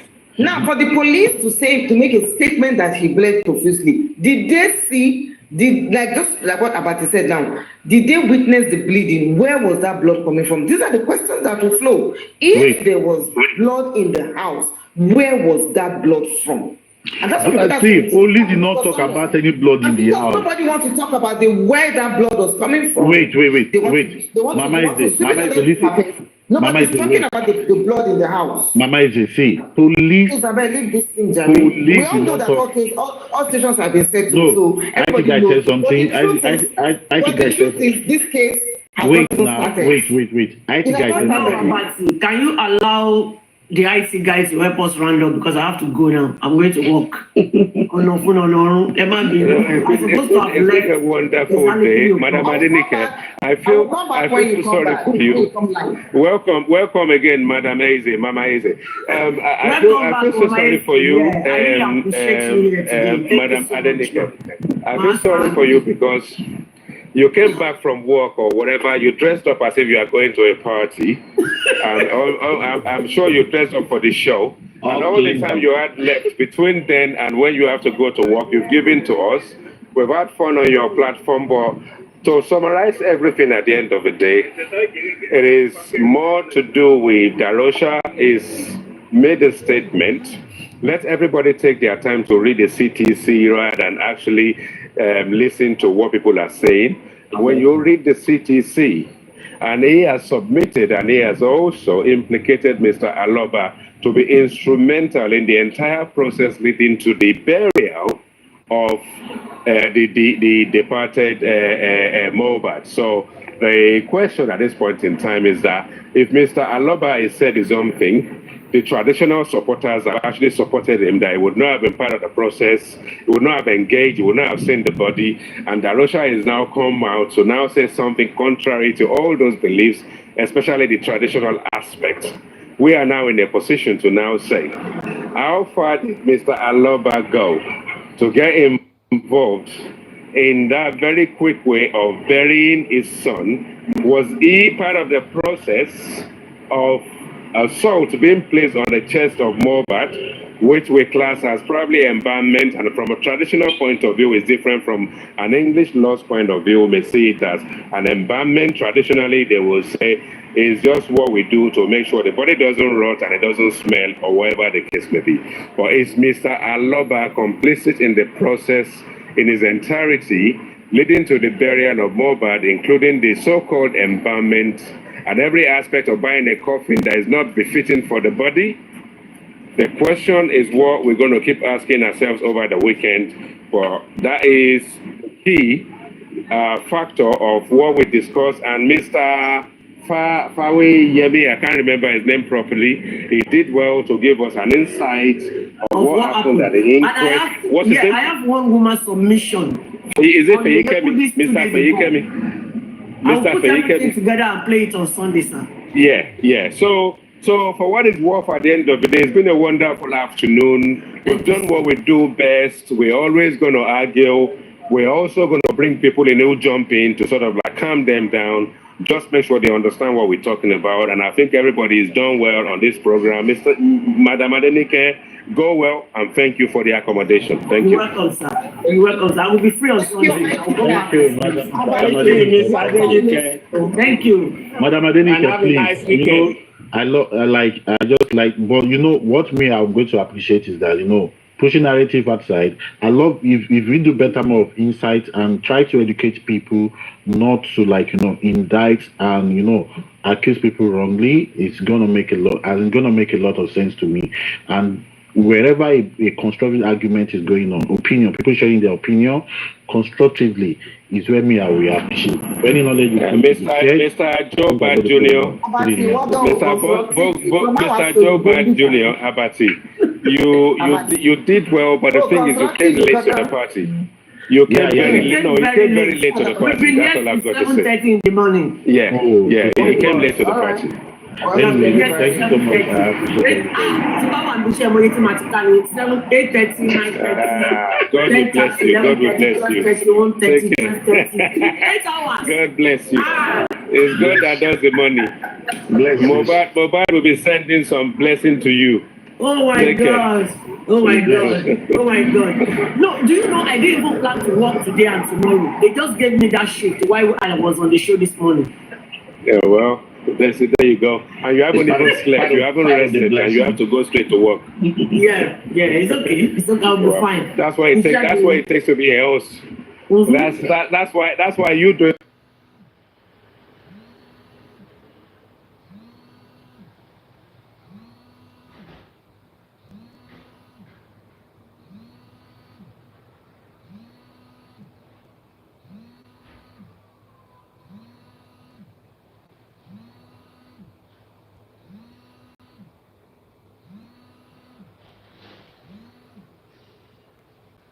nǹkan tí mo wò ní pé jẹ́ ká wo àwọn lọ́yà tó jẹ́ pé wọ́n máa ń wo ojú federal government lójú àwọn la need ká wá wò tó fẹ́ gbà nínú wa tábà lọ gbé lọ́yà tàwa wọ́n tún lè máa give excuse nǹkan tẹ́mi fi nìyẹn ẹ wo tẹ́sán tí tó bá Fálànà fà yẹn.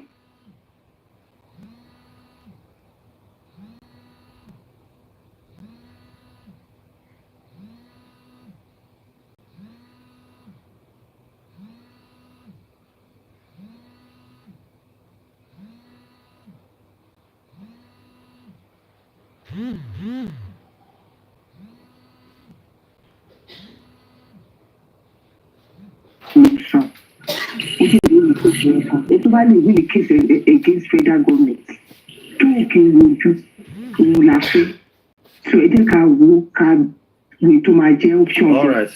Mo ti gbọ́. Òkúté mi wò ní ẹ ṣe. Bóyá onílé. Yeah, ẹ ká sọ gbogbo.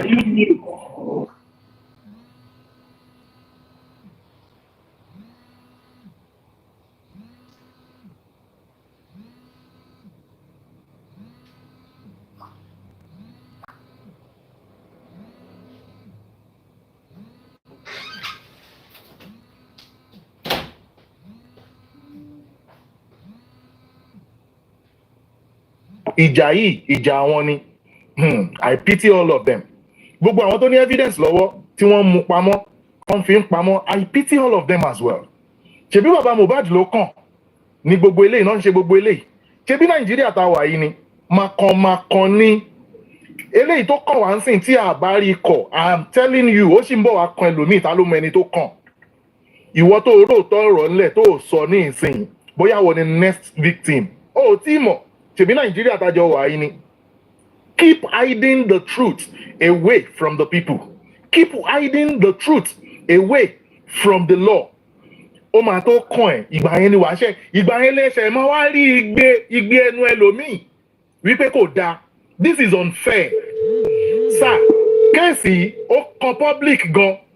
And I tell you, sir, eléyìí tá a fi ń sọ wípé ó ti sún wa yìí, tá a bá back down ní ìsìn, sir, it is not a good one. What happened to all your sweat for the past 11 months?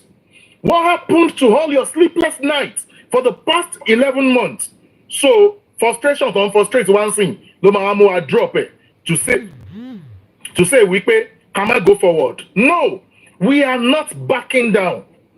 Charity kini iba slide away by ìyà tó máa jẹ àwọn ọkùnrin lọ́wọ́ àwọn obìnrin míì ó load lọ́wọ́.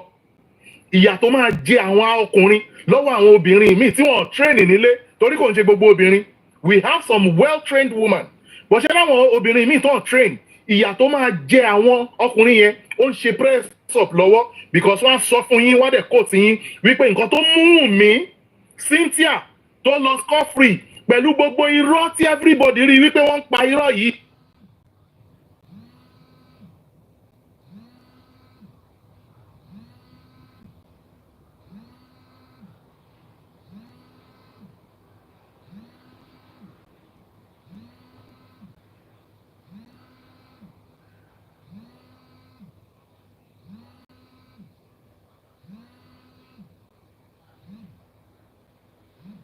Ṣé mo reason ẹ̀yin lọ ta kó dàróṣà ní kóòtù kẹwò bóyá èmi náà ò ní padà tú àṣírí yín ìtumọ̀ ẹ̀ nìyẹn.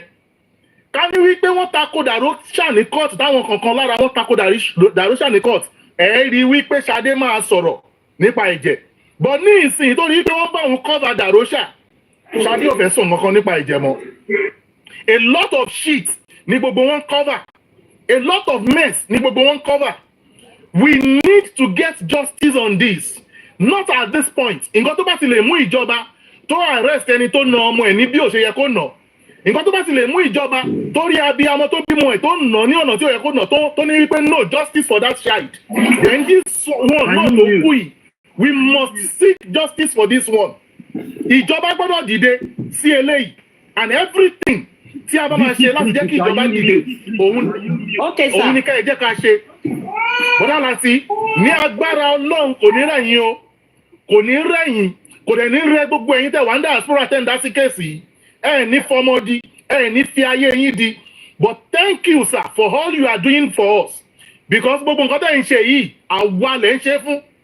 Tí eléyìí náà bá tún lọ láì ṣe pé ẹ sọ̀rọ̀ fún wa. Ọlọ́run ayẹ kan ṣe máa mú kankan nu wa kan máa yan wá jẹ lẹ́yọ kankan bí ẹran. Thank you for being the voice of the people and we are all with you. Thank you, sir. Let's keep tapping everybody. Yes. Mama, church. Yeah.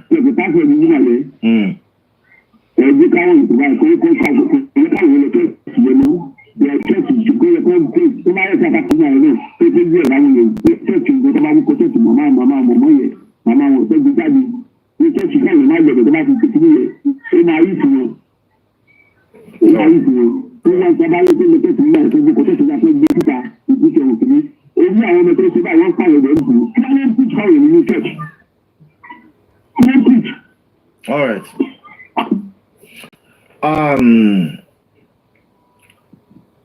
chief. Bàbá, ẹ kú iṣẹ́ bàbá. Ẹ kú ètò yín ní gbogbo ìgbà. Gbogbo ẹ̀yin tọ́lọ́run lò tí wọn ò fi jẹ́ kí wọ́n rí ọ̀rọ̀ Mohbad yìí kí wọ́n rí bò mọ́lẹ̀. Kò ní bàjẹ́ fẹ́yìn náà. Ibi gbogbo ibi táwọn ọmọ yín bá dé àti gbogbo nǹkan tó kàn yìí lọ́lọ́run máa túnṣe á dẹ̀ máa dáàbò bò. Because a tètè fura ní Nàìjíríà ti bàjẹ́ lọ púpọ̀ jù. Àwọn tó bá sọ pé kí ló kan public lórí ọ̀rọ̀ yìí orí wọn ló burú ayé wọn ló bàjẹ́. Because tá a bá wo àti bí àwọn ọ̀rọ̀ yìí ẹ wo bọ́ọ̀lì tóun àti Zino tí wọ́n jọ bẹ̀rẹ̀ kárí àwọn. Ṣebí this guy ọ̀rọ̀ bí ọ̀rọ̀ obìnrin girlfriend nǹkan kan òun ló jẹ́ kí kárí àbọ̀bọ̀ yìí òun ló jẹ́ kó wọlé títí dènì. Ṣebí lẹ́yìn ìgbà yẹn sìn lẹ́yìn ọ̀rọ̀ Mohbad yìí ní kéèsì bọ̀bọ̀ yẹn tún fẹ́ rise up tí wọ́n wá ń padà fẹ́ máa find out tún pé ọ̀rọ̀ bọ́ọ̀lì yẹn wípé ó ní bó ṣe jẹ́ kò ń ṣe bí gẹ́ẹ̀ yẹn bó ṣe wá paint scenario yẹn to the world kò ń ṣe bí ọ̀rọ̀ yẹn ṣe rí nìyẹn. Now irú bọ̀bọ̀ tá à ń sọ yìí sì ṣe bí kàrí ẹ̀ ló lọlẹ̀ báyìí ó ṣì wà láyé kàrí àyàn ọ̀dẹ̀ lè dìde mọ́. Tó bá jẹ́ pé wọ́n mú ẹ̀mí bọ̀bọ̀ yẹn lọ nígbà yẹn náà ńkọ́ ṣe bí bá ti ṣe máa gbàgbé bọ̀bọ̀ yẹn náà nìyẹn ó ṣì wà láyé sí kàrí àbọ̀bọ̀ yẹn rise mọ́ o. Òun àti Zino lọ́jọ́ ń bọ̀ ń gbà yẹn o ẹ wo bí obìnrin ṣe gbé bọ̀bọ̀ yẹn ṣubú. Ṣebí létà láti wá padà ń gbọ́ pé kò ń ṣe bí gẹ́yẹn ṣe paint scenario ọ̀rọ̀ yẹn kò ń ṣe bẹ́ẹ̀ yẹn ló ṣe lọ. That is another living person tí kàrí àyè ò lè dìde mọ́ ẹ wá wo bí wọ́n ṣe mú ẹ̀mí ẹlẹ́mìí lọ. One of the good art person one of the good art boy tó wà nínú industry again. Ẹ wo testimony tí àwọn èèyàn ń sọ nípa Imole. Ẹ wo àwọn èèyàn tí Imole kó sínú ilé tí wọ́n dẹ̀ ń jẹ tí wọ́n mu lábẹ́ ẹ̀ tó dẹ̀ ń bá wọn yọ̀ ó dẹ̀ ń bá wọn dunnú. Kódà ọmọ yìí tún mọ̀ pé púpọ̀ lára wọn ṣe ní ibi ó dẹ̀ sì dúró pé wẹ́ẹ́ tọ́lọ́run bá sì ń gba òun á sì máa kó wọn mọ́ra. Ẹ wá wo gbogbo wọn lénìí. I was watching one video yesterday lójú ibi tí wọ́n ti lọ sin bọ̀bọ̀ yẹn. Gbogbo àwọn boys yẹn kò sí ẹni tí ò mọ̀ nǹkan tó ṣẹlẹ̀ sí Mohbad.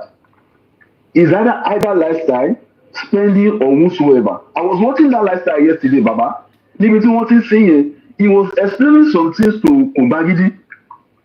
Mo ní láti save video yẹn. He was explaining some things. Tẹ́bá reaction ẹ̀ bó ṣe ń juwọ́ àti gbogbo nǹkan tó ṣẹlẹ̀ ẹ máa mọ̀ pé gbogbo àwọn boys yìí ni wọ́n mọ̀ nǹkan tó ń ṣẹlẹ̀ sí Imole. Ó yàtá nínú wọn ló máa jáde tí kò ní ẹ mọ̀ ara abiyamọ ara èèyàn kò ta wọ́n wípé Imole lílé ló lọ báyìí kò wáyé kó má ní justice kò sẹ́ni tó lè jáde nu wọn pé nǹkan báyìí ló ṣẹlẹ̀ sí Imole. Àwọn kan wá sọ pé kí ló kan public kò lè dá fún gbogbo àwọn tó bá sọ bẹ́ẹ̀. Wọn ò dẹ̀ ní ògo láyé gbogbo ẹni tó bá sọ pé kí ló kan public pẹ̀lú ọ̀rọ̀ Mohbad wọn ò ní ògo láyé wọn ò dẹ̀ ní ògo nínú ẹbí wọn. Because this is something tó kò yẹ ká máa gbà ní àwọn àdánù bàbá ẹ̀yin lélẹ̀ ẹ wọ́n láyé ìgbà mi tọmọ kékeré kan tó bá yájú sí àgbà àdúgbò. Àwọn dáàdì àwọn mọ́mí ẹ̀gbọ́n ló máa pe àwọn tó jù lọ rí pé ẹ máa mi dá sẹ̀rí àfún ó ṣẹlẹ̀ lójú tiwa báwa ṣe dàgbà ládùúgbò nìyẹn dèní àdèlè rí àwọn àgbà yẹn sí ẹ wo dàrósà ó lọ sí court ó ti ẹ bẹ̀rù ọdún mélòó ló fi ju Mohbad lọ tó ń sọ̀rọ̀ ṣàkàṣàkà sí dádì Mohbad lójú wọn ní court nítorí kíni nítorí àtẹnujẹ ẹ ti pín owó bọ̀bọ̀ yẹn ẹ̀yin tẹ́ fẹ́ gba ẹtẹ máa gba pay cut lórí owó tó bá wọlé ní industry ní platform ẹ ti pín gbogbo yín ẹ wá ra mọ́tò ẹ ṣe bla bó ṣe wù yín èèyàn tó ti kú náà nìyẹn ṣé ayé ta máa gbé lọ nílé yìí ni nǹkan tó máa ń dùn mí lọ́rọ̀ Mohbad jù I don't know maybe because I'm a kind of hustler bí bọ̀bọ̀ yìí náà ni kò sẹ́ni tó ń fún wa ní nǹkan à ń struggle kiri ni. Now kó máa lè gbọ́kànlé àbúrò kó máa lè gbọ́kànlé family member kó máa bẹ̀rù pé àwọn eléyìí ọmọ kò ṣe kò dẹ́ ṣe family ẹ̀ nìkan lọ́wọ́ bàbá everywhere lọ́wọ́ o ṣe rí tá a bá wá máa fi irú kéèsì báyìí ọlọ́run lè jẹ́ ká irú ẹ̀ mọ́ o tá a bá máa fi irú kéèsì báyìí máa wọ ọwọ́ àwọn nǹkan bẹ́ẹ̀ bọlẹ̀ ó máa grow sí ni ẹwà àbúrò ìyá Mohbad you came out and you were saying all sorts of things ṣé nílùú pé Mohbad lọ ni ẹ wá dúró nídúró pé nǹkan tí àwọn kan bá ti sọ tí ò dẹ̀ bá bí ọmọ yẹn ṣe kú lọ ẹ wá ní wọ́n ti sọ ní nobody should come for orí gbogbo yín ti dàrú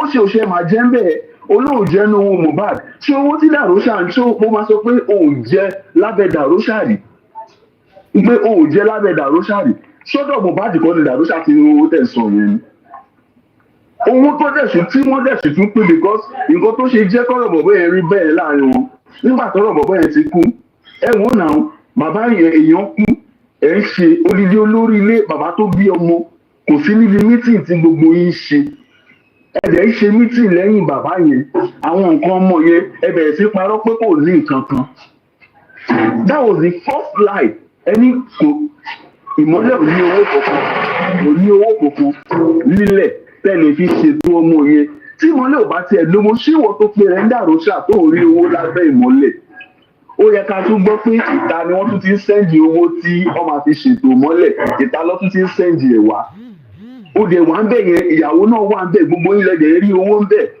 àti ẹ̀dúpẹ́ nísìn ó tiẹ̀ fún wa láwọn kílù kan a ti mọ̀ pé CCTV wà nílé báyìí ó dẹ̀ ń ṣiṣẹ́ bó dẹ̀ jẹ́ pé àwọn àǹtí aláyé bàjẹ́ kan sọ fún wa pé kò sí CCTV nílé tó bá tẹ̀ wá wà ìta ló wà ṣèbáṣírí yín ti tú lẹ́yìn kọ̀ọ̀kan báyìí Ọlọ́run ò dẹ̀ ní jẹ́ káṣírí wọn gbò tí wọ́n ṣe rọgbà tí Ìmọ́lẹ̀ pé kó má lùzù láìfu ẹ̀ ẹlẹ́jà ọmọ yẹn ò ní jẹ́ káṣírí gbogbo wọn gbò tó rọ́mọ yẹn ò sinmi tó bá jẹ́ pé ọmọ yẹn sinmi ni kò wá justice gbogbo àwa tá à ń sọ̀rọ̀ yìí náà a máa ti gbàgbé ẹ̀ bó tá a bá wo bí ọ̀rọ̀ ọmọ yìí ṣe ń lọ ọmọ yẹn gan ò sinmi bàbá Ọlọ́run a máa fún yín ṣe kò ní bàjẹ́ fún yín àwọn ọmọ tí náà lè ní kàgbákò lẹ́ni wí ẹ̀ gbogbo ẹni tó bá dẹ̀ sọ pé kó má rí òótọ́ ọ̀rọ̀ yìí náà ni lágbára Ọlọ́run wọ́n máa ṣubú ni bá ṣe rí àwọn Ìyábọ̀ Òjó àǹkó àti gbogbo àwọn bọ́ọ̀dẹ̀ bó ṣe ń tú báyìí bẹ́ẹ̀ náà làṣírí wọn náà máa tú kí ló dé ká máa struggle kókò wọn máa lè balẹ̀ nínú Nàìjíríà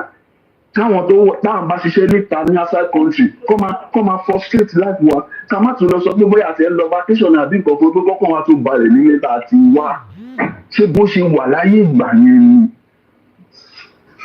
bàbá ẹ wo ẹ ṣe gan agbára Ọlọ́run ò ní fi yín sílẹ̀ gbogbo ọwọ́ bí wọ́n bá bẹ̀ gbé ọmọ fi ṣe ara wọn ni. ẹ ti gbà thank you very much. Jakolu Ṣọlá. Jack. Ẹ káàsán wọlé. Ẹ kẹ́ ẹ mọ nǹkan tẹ́mi tẹ̀ ń sọ ọ̀rẹ́ mi. Ṣé anybody tẹ̀ mọ a confirmed jasman tó jẹ́ pé téèyàn kan tẹ̀lé wọ́n sí bọ̀bọ̀ Ọ̀túnba àbí kí lórúkọ lórí burúkú yẹn tọkàn tẹ̀lé wọn sí kọ́kàn bá mi fún ní sign tó kàn máa ra tó máa kàn tẹ̀ taste a little bit of pé pé nǹkan bá òun tí n bá lè rí irú nǹkan bẹ́ẹ̀ yẹn mo má ìlú èmi lè sponsor ẹ̀ o. kí ló ṣẹlẹ̀ kí ló ṣe fún ẹ. no kò ṣe kankan fún mi particularly just on this Mohbad case náà ni. ló ṣì mà ní ayé yẹn ti gbà yẹn. I can't really imagine a man tó yẹ kó nǹkan fúnra rẹ̀ he is a father himself tó dẹ̀ máa ṣe irú nǹkan bẹ́ẹ̀ yẹn tó máa sọ irú nǹkan bẹ́ẹ̀ yẹn. I mean I really in as much as I'm not mo ṣe irú èèyàn bẹ́ẹ̀ yẹn but irú àwọn èèyàn báyìí ló máa jẹ́ kí èèyàn kàn tẹ̀ dájú pa. Because this is not nice, it's not normal. It's like wọ́n encourage pé irú nǹkan bẹ́ẹ̀ yẹn yes for whatever to happen to that boy can happen. Igbe yes irú ẹ̀rí àyẹ̀ so kí ni big deal. People like that they need a lesson, a very hard one indeed. Tó jẹ́ pé wọn ò ní kú but wọ́n máa wà láyé bẹni tó ò sí láyé ni.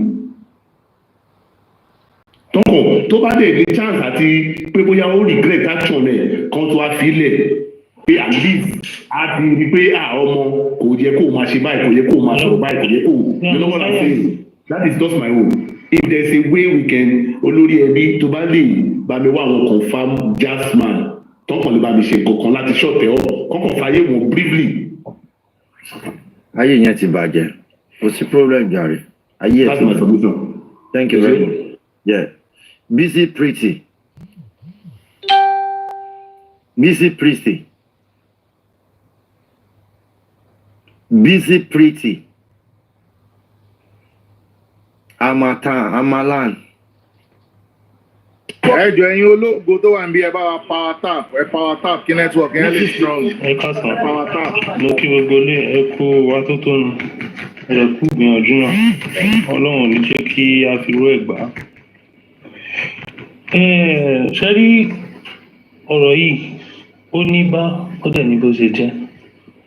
nǹkan tẹ́mi kàn rí nínú gbogbo nǹkan tí gbogbo wọn ń play fún wa mi mọ̀ bóyá àwọn èèyàn ti wo movie How to Get Away with a Murderer.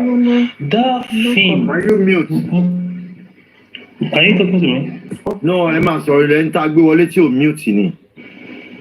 Okay, that movie ó máa fún yín ní gbogbo inspire nǹkan táwọn mama Mohbad tó ń try láti ṣe fún wa. They are keeping every evidence and they are trying all they could to make us believe that this is just a lie. Wọ́n jẹ́ káwọn èèyàn máa ní because nǹkan tí Fọláṣadé ń try láti play ni pé ìwọ sọ̀rọ̀ bóyá èmi náà ò ní sọ nǹkan tó wà lọ́wọ́ mi. Nǹkan tí gbogbo wọn náà ń try láti ṣe nìyẹn o ìwọ sọ̀rọ̀ talent tó fẹ́ jáde tó fẹ́ sọ. Ṣẹ́gẹ̀ now ìsìn problem táwa ní ni pé ìgbà tí mo tẹ̀ tún gbọ́n sí pé àbúrò Mohbad bóyá ẹ̀gbọ́n ẹ̀dẹ̀ ní kóun náà wà níbẹ̀ nígbà tí sin yẹn ṣẹlẹ̀. Ṣé rí àwọn Yorùbá máa ń pòwe kan pé tí pílẹ̀ ò bá pa ni tòde ò lè pa ni. Bí nǹkan tí mo kọ́kọ́ sọ the very first thing tí mo gbọ́rọ̀ mọ̀ pé àwọn tó ń pa bọ̀bọ̀ yìí wọ́n pọ̀.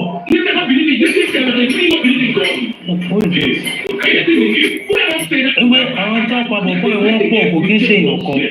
And it is a planned work for the fact that okay ẹ sọ pé ẹjọ́ lọ sí show prime boy ò tẹ̀lé yín padà lọlé spending ìwọ́n sọ kọ́ńtọ̀kọ̀ńtọ̀ lẹ́nu tó bá pe Cynthia ọ̀tọ̀ nìkan tí wọ́n náà fún wa and ẹ má jẹ́ kó yà yín lẹ́nu pé Cynthia ní script writer that person nǹkan tó ń kọ fún Cynthia ní pé kó máa sọ òun lòun sọ ń tiẹ̀ and there is one thing people need to understand ṣé rí nǹkan tí àwọn Yorùbá máa ń pòwe pé nǹkan tó bá ṣe ti ilẹ̀ ló ń gbé ọ̀rọ̀ yẹn kò kí ń ṣe rọ̀ o because ọ̀pọ̀lọpọ̀ wọn ti ní nǹkan tẹ́ ní kálukú wọn ti dọ́kàn lé pé tọ́rọ̀ yìí bá fi lè parí nǹkan tó máa jẹ́ títí ẹ̀ ní and that promise is what is disturbing the whole of them presently nǹkan tí ò jẹ́ kán lẹ́mí ìfarabalẹ̀ nìyẹn nǹkan tí ò jẹ́ kí wọ́n lẹ́mí ìfarabalẹ̀ and spirit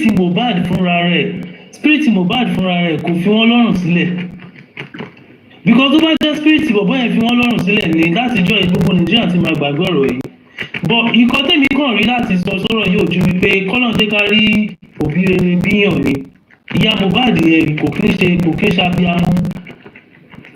abiagba kọ́nà ń darí ẹ̀ṣẹ̀ mi jì mí tó bá jẹ́ gbogbo ọ̀rọ̀ tí mo sọ kò ṣe kí but ìyá yẹn nǹkan tẹ́nu ẹ fẹ́ jẹ nìkan ìyá yẹn mọ̀ for the fact that ìgbà tọ́mọ yìí wà láyé. ẹ bá wa ṣe kọ́mọ ẹjọ́ 2 minutes péré ni ẹjọ́. Yes sir, all right sir. For the fact that ìgbà tí ọmọ yìí wà láyé kò sí bí ò ṣe gbìyànjú fún yín gbàdé padà wá sínú ayé ó tún gbìyànjú fún yín pé ìyá mi náà ni ó ṣe ná fún yín àmọ́ èmi ṣáà ń gba aládùúrà mo dẹ̀ tún sọ fọ́lọ́run pé gbogbo ẹni tó bá jẹ epo Mohbad tó bá mu omi inú ilé ẹ̀ tó jẹ́ inú epo ẹ̀ tó jẹ́ inú ata ẹ̀ tó yẹ kó jẹ nínú owó Mohbad o tí wọ́n dẹ̀ wá nídìí nǹkan tó ṣe yìí ṣé pé gbogbo wọ́n wà nínú òkùnkùn wọn tapà sínú mọ́lẹ̀ ọlọ́run ọmọ lọ́jọ́ ni ó máa tójú gbogbo wọn síta ojú gbogbo wọn báyìí ọlọ́run máa fi hàn kọ́lọ̀njọ kó ṣe dáadáa fún everybody kọ́lọ̀ndẹ̀jọ kó má fi ọ̀rọ̀ títí ẹ̀ kó má fi bá ẹni kálukú wa lẹ́jọ́ ẹ ṣe gan.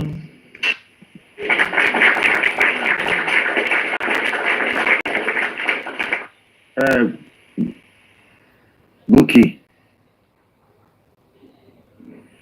Sorry, trust God. Trust and obey. Trust and obey. Hello, ẹ káàsán panelist. Ẹ káàsán. Ẹ káàsán padà láti. Ẹ káàsán gbogbo ilé o. panelists, commentator and the host. I greet everybody. Ẹ ṣé o fún ti Mohbad. Gbogbo àwọn justice for Mohbad kí gbogbo ilé o, everybody ni mo kí o. Ànífẹ́lẹ́ ànígbà ànífi sán fúnra wa o. Lágbára Ọlọ́run àwa pẹ̀lú wa ànígbókù ọmọ lójijì lórúkọ Jésù. Nǹkan tí mo fẹ́ sọ bí ìyá Mohbad mo fẹ́ bá sọ̀rọ̀. Fọláṣadé ìwọ jáde ó sẹ́nu yàmàyàmà bí ìgbà ìdájí. Ó gbàgbé pé ó ti kọ́kọ́ sọ yí pé ó gbàgbé pé ó jáde tó sọ yí pé Wúmi ṣé bàbá Mohbad wá parọ́ ọmọ ẹ̀ ni ṣé èmi náà mo rẹ́jẹ̀ mo ráṣọ ẹ̀jẹ̀ yẹn ṣé ó wá fẹ́ parọ́ ni ó wá fẹ́ change ẹ̀ mọ́ wa lọ́wọ́ kò jọ Fọláṣadé kò jọ ẹ̀yin gbogbo ayé gbogbo àgbáyé gbogbo àgbáláyé ni ẹbí ìyá Mohbad ń jà láàmú sí Ọlọ́run máa fìyà jẹ yín bẹ́ẹ̀ sì jẹ́ ká ní fọkànbalẹ̀ ẹ̀ ní ẹbí ìyá Mohbad ẹ̀ ní fọkànbalẹ̀ nítorí pé ìgbà tó kọ́kọ́ jáde ó jáde lẹ́ẹ̀mẹ́ta léraléra oníkó tó máa fún ẹ ní gift ló máa gbà tó máa fún ẹ lówó owó àgbà ó nítorí pé wọ́n á fún ẹ lówó sí wọ́n á fẹ́ da justice rú ọ̀run máa da yé ẹ̀rú ìyẹn Fọláṣadé nítorí pé ó jáde lẹ́ẹ̀mẹ́ta dìgbò tó fi jáde yẹn òwò bìlì pé tó bá ti jáde bẹ́yẹn torí pé wọ́n ti ń donate owó fún ìyá Mohbad onílára òwò náà bìlì kan máa donate owó fún ẹ ó ní èmi ò sá tó máa donate owó fẹ́ mi tó máa fún mi gift èmi gan ò sá kíngì olórí ibú Wúmi ó wá bìlì pé wọ́n wọ̀ ẹ̀sọ́ ti ká máa dáwó fún ẹ owó wo ló fẹ́ dá fún ẹ owó kó tí ẹ ó máa tẹ́wọ́ gbowó kó sí ẹ̀ ní Fọláṣadé nítorí ẹbí yín ló da justice for Mohbad rú ẹbí yín ni ìwòká nípa ti dáwọ́ fún ẹ̀ ń sìn báyìí wáyé màmá continue wáyé màmá sọ̀rọ̀ Wùmí wáyé màmá sọ̀rọ̀ King wáyé màmá sọ̀rọ̀ King White torí pé wọn wá fún ẹ owó tó wọ́n jáde tó torí pé mi mọ̀ gbà tó ṣe bẹ̀ sí ní jáde ń sìn gbogbo yín lẹ wá ń jáde ẹbí yín wá ń jáde ìyá Mohbad jáde ibùdó náà Dáúsà jáde wá ṣépè fún àwọn tó yẹ pé àdìde fún ẹbí yín àkókò mọ́ Mohbad rí àjẹnú Mohbad a kàn ń ṣe fún abiyamọ à ń ṣe fún àwọn ọmọ tó ń bọ̀ lẹ́yìn àwọn ọmọ wa tó wà lábroad torí fún kí ni àlè lọ Nàìjíríà ń sìn wọ́n ní ẹni tó lè bá ẹni tí atẹ́gùn bá gbaṣọ lára ẹ̀ ẹni tó kásọ sínú ilé kan kó ṣe kí ni kó má jà fúra ó lọ́rọ̀ Nàìjíríà ń sìn gbogbo everybody ẹ̀rù ń bà àwọn youth Nàìjà nígbà tí Mohbad bá wà nínú ilé tó fowó rẹ̀ rà àbí tó fowó rẹ̀ rent tí kú dẹ̀ mú lọ bẹ́ẹ̀ yẹn wọ́n yẹ plus náà àmọ́ kú tó pa Mohbad àwọn àgbáyé tó ń dìde àwọn àgbáyé àwọn olóríire àwọn abiyamọ tòótọ́ lágbà káàkiri àgbáláyé wọ́n dìde wọ́n náwó wọn ń sùn ìmíì ti lose iṣẹ́ ìmíì ti wà depressed àwa dìde bẹ́ẹ̀ yẹn wá support pé ká lè mọ ikú tó pa Mohbad nínú ilé tó gbé nínú tó kúrò níbi tó ti lọ ṣiṣẹ́ owó tó padà sínú ilé tó forí pamọ́ sí ó dè wá kú bẹ́ẹ̀ dé ni pé ká shut up ẹnu wa Fọláṣadé wo tó bá fẹ́ ká gba justice yẹn ẹ̀mí ẹ̀ ló máa fi di o Fọláṣadé ẹ̀mí ẹ̀ báyìí ló máa fi di ìwọ wá ní pé àgbọ́dọ̀ wá fún Ìdáhùsà ó gbàgbé pé Ìdáhùsà ó sọ jáde lórí Instagram ó ti fẹnu ara ẹ̀ sọ pé òun ẹ̀ bá bàbá Mohbad ó wá sọ ọ̀jọ̀kànjọ̀kan kùkùté ojú ọ̀nà kùkùté toro má gbé ìwọ wá ń sọ ìjẹta yìí pé bàbá Mohbad ó wà mẹ́gbà tó wọ́n ẹ̀ bá mu ṣé bàbá Mohbad wà mẹ́gbà ìgbà tí Mohbad kú ni ṣe lọ́kọ̀ọ́lọ́ báyìí yẹn bí ìyá Mohbad ṣe jókòó kẹ́ ronú nípìwàdà kẹ́ jà fún ọmọ yẹn ìgbà tọmọ yẹn wà láyé ẹ̀jà fún wọn nà ọmọ yẹn káàkiri ẹ̀jà fún ẹ̀dìdé fún ó ti wá tásìkò tó yẹ kẹ́ dìde fún kẹ́ sọ papọ̀ kẹ́ jẹ́ ìgbogbo àgbáláyé àwọn àgbáláyé wà lẹ́yìn yẹn fẹ́ àwọn justice fún Mohbad ilé ìfẹ́ kẹ́ parapapọ̀ kẹ́ jókòó kẹ́ ronú ara yín wò kẹ́ sọ papọ̀ kẹ́ sọ ara yín dọ̀yọ̀ ọ̀kan ká lè bá yín jà fún justice fún Mohbad ẹ̀yin wá ń ṣe yàmá ẹ̀ ń ṣe lórí owó èlò máa pa gbogbo yín àti ìyá Mohbad o àti Dáúsà ìgbà ó lọ ra mọ́tò Mohbad wà nílá yóò ra mọ́tò nàbó ló ti rówó tó fi ra mọ́tò Dáúsà ẹ̀ máa gbà mí Fọláṣadé ngolówó ó ṣe gbàbúrò ẹ̀ pé ló ti rówó tó fi ra mọ́tò ṣẹlẹ̀ ẹ̀yin olórí burúkú ẹ̀yin àbí àgbáyé fámìlì Mohbad ẹ̀yin aláyé bàjẹ́ lé fámìlì bàbá ìyá Mohbad kò mà ní yẹyìn owó ní kọ́ máa wá fún Dáúsà ló ẹ̀ bá mu Mohbad asfalt ẹ pé kò sẹ́ni tó rán ẹ o lè sọ wípé bó ṣe bàbá yìí ṣe máa ẹ̀ bá mu òkú nìyẹn o dè ní certificate àrùn ẹ kò sẹ́ni tó rán bàbá Mohbad òun ẹ pé kò lè bá mu Mohbad àwọn máa fà ẹ́ tapọ́tẹsẹ̀ ni ó máa sọ̀rọ̀ torí fún kíni kó tó di pé o ẹ̀ bá mu Mohbad ó kò dédé wọlé bẹ́ẹ̀ kọ́kọ́ lè gbé Mohbad kó ẹ̀ ń bá mẹ́ wọ́n á ti sọ ikú tó pa Mohbad fún ẹ ó mọ̀ ń pa ikú Mohbad Dáúsà ó mọ̀ ń pa ikú Mohbad a máa drag ẹni Fọláṣadé kò ní yẹ tó o bá ti gbẹ́nu ẹ̀ dákẹ́ Fọláṣadé ọwọ́ ẹ̀ méjèèjì gbogbo tó bá jáde lára ẹ̀ ó bá máa sin wọ́n lẹ́yẹ̀kọ̀kan ni tó o bá gbẹ́nu dání Fọláṣadé tó bá yẹ ká ja Joseph Mohbad onílara ó wá ń tara ẹ̀gbọ́n ẹ̀ ó ti mọ̀ kẹ́tà bá ja Joseph Mohbad tí ìyá Mohbad bá tó bá sì fi gbogbo ẹ̀ tó tó mọ̀ pé ìyá Mohbad máa rí nǹkan gbà lọ́wọ́ ọmọ ẹ̀ ó fẹ́ kó gbà nǹkan kan ó fẹ́ gbogbo kó fẹ́ dàrú kò ní yẹ Fọláṣadé kò ní yẹ lọ bẹ́ẹ̀ lọ́wọ́ àbúrò oúnjẹ lọ́sẹ̀ ẹ̀gbọ́n ẹ̀ arígbó ṣe ń jọ yẹn náà arígbó ṣe nínú corona inquest olórí burúkú ẹni mọ̀ progress Fọláṣadé kò ní yẹ wá gbowó kadáwó fún ẹ àbí torí pé àdáwó fún ẹ sọ wá fẹ́ da justice wú ọ̀run àdálé ẹrú Fọláṣadé ọ̀run àdọ̀nà ẹrú ọ̀run àdáyé àwọn ọmọ ẹrú ó máa gbé àwọn ọmọ ìgbìlá lóòyẹ ni ṣùgbọ́n Fọláṣadé tó bá ti dákẹ́ ẹnu ẹ̀ olórí burúkú Dàrósà bó ti rówó Ìdàrósà bó ló ti rówó tó fi ra mọ́tò ó lè Dàrósà ó lè ẹ̀bámà oníkan máa fà ẹ̀ kọ́ máa fà pa máa forí ẹ̀ ó máa gbé ẹgbìn ní Fọláṣadé máa fọwọ́ ẹ̀ méjèèjì ó máa fi sí ẹ́ ó máa fi sí ẹ́ ní Fọláṣadé wo ló máa sí pọ̀ ẹ̀ wo ló máa sí Dàrósà kó jáde kó sọ bí tó ń ti rówó tó fi ra mọ́tò wọ́n ní pé kọ́ máa fàdúrà ìkà oníkọ́ máa fàdúrà ó ṣáà ń jẹ́lọ̀sì ẹ̀gbọ́n ẹ̀ gbogbo àwọn ọmọ ẹ̀gbọ́n ló ti fi dájọ́ tó fẹ́ fi àdúrà dájọ́ ayé ò ní gbà fún ẹ ọ̀run ò ní gbà fún ẹ Fọláṣadé àwọn ọmọ ẹ ló máa fi dájọ́ lẹ́yìn kọ̀ọ̀kan ìkà ó lè Fọláṣadé ó lè bàráwò torí pé wọn dáwó fún ẹgbẹ́ wiri ó jáde ní èmi ò sá tábà dáwó fún èmi náà gbà tó pẹ́ ti dá fún ìyá Mohbad orí onílara àṣírí ẹ ti tú àdáwó fún ẹ ó tó máa fún ẹ lọ́wọ́ owó kó sí àwọn ọmọ ẹ láfẹ́ dá fún ẹ Fọláṣadé bọ́ọ̀tà kó wá gbowó kó sí àwọn ọmọ ẹ bọ́ọ̀tà kó pàkọ́ bí ẹ ká wá dáwó fún ẹ náà pàkọ́ bí ẹ kó pàbí gbẹ̀yìn ẹ ká dáwó fún ẹ lórí burúkú Fọláṣadé ó wá ní pé kó máa dúró pàdé dáwó fún ẹ níṣẹ́ wàá fẹ́ da justice ró lóòórùn òròjú ẹ òun ẹ̀bí mú ọ̀bọ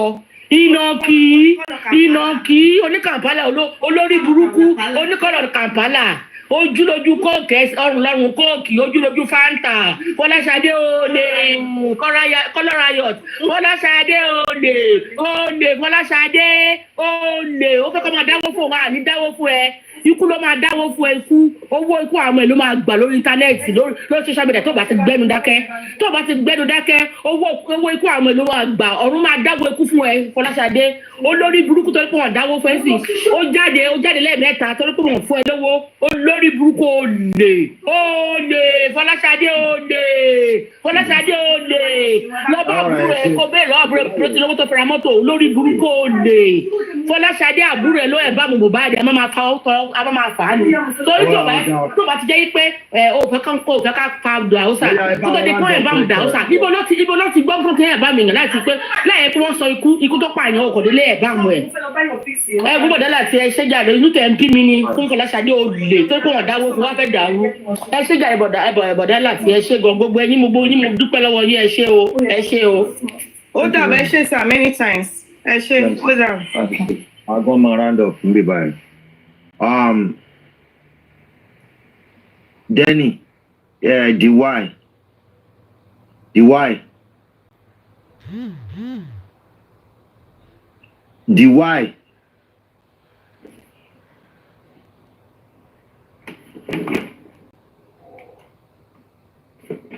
wà nínú Mohbad ó ní lọ sọ́ọ̀fì o bẹ́ẹ̀ ni ọlá ìjẹ́ tó mọ̀rùn láre ní àti Mohbad òun lọ́lọ́run máa bá mi fi bẹ́ẹ̀ ó jẹ́ ká lù ìsọmọ yìí torí mi ti sọ pé wọ́n ló pa òun mi sọ pé ìṣòro amúnáyà àti amálẹ̀ òun wọ́n bẹ̀ àmọ́ tí ilé ò pápá ní torí òun pa ni ọ̀rọ̀ wà nínú mi tí mo fẹ́ sọ fún ọ̀rọ̀ dákẹ́ ni mo wò àtàwọn olórí burúkú tẹjọ kóra yín jọ tẹjọ fọwọ́sowọ́pọ̀ tẹjọ ṣe bó ṣe wù yẹn nígbà wo yìnyín ní mo bá ti ṣe dùn èmi ó yàtọ̀ sí bó ṣe dùn everybody ó yàtọ̀ sí bó ṣe dùn ẹlòmíì mo kàn dákẹ́ mò ń wò ní torí pé ó ń kàn mí mi tọ́wọ́ ẹ bá wà nínú kù.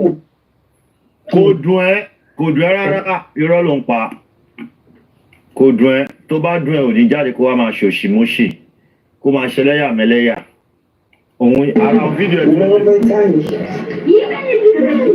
ìfẹ́ dúpẹ́ lọ́wọ́ ẹ̀yìn tẹ̀ sọ wá dẹ̀ kàwá péyàn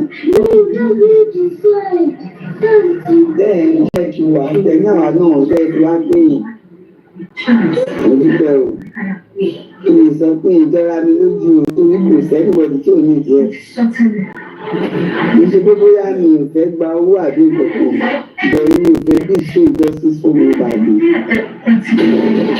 ṣèwárí ọ̀ tó sọ pé àgbẹ̀ ṣèyàn bí kò máa pè wá kí àjẹ́ gangan kí la fẹ́ ṣe tó bá fún wa lówó pé ká bu ẹ̀ a máa gbà á máa bá wọn bú ẹ̀ kò sí ìwà tó fẹ́ ṣe bá wa èmi ò dín bí ṣéyàn láti di one ló ti mọ̀ pé ní ẹni tó lọ́pọlọ ti máa mọ̀ pé justice for Mohbad ní ìjà fún mọ̀ ó fi ìbò gbọ́n yàrá eat your cake and still have it o ò lè ní jẹ́ kéèké kó tún ní tó bá fún wa lówó pé ká bu ẹ̀ máa bá wọn bú ẹ̀ á tún máa ṣàṣírí ẹ̀ síta kò sí ìwà tó máa ṣe fáwa kò sí ìgbà tó máa ṣe àwọn tó máa tàn mí kó yá máa tàn tí n bá gbọ́ kó bà mí jẹ́ fẹ́yìn ẹlòmíràn yẹn ó jẹ́ kó ti máa yí ẹ̀ ní ìní rẹ́nìtì tó wà láàrin wa màá bá wọn bú ẹ màá tún wo mi tó sọ pé kò sí bàbá bẹ́ẹ̀ ṣe àwọn yẹn gbogbo nínú kọ́ọ̀pù àmọ́ àjọpẹ́ tó máa ń gbéyàn lọ a máa fẹ̀ yí ẹ̀ síta a máa bá wọn bú ẹ a máa sọ pé bá ti gbowó èbú ẹ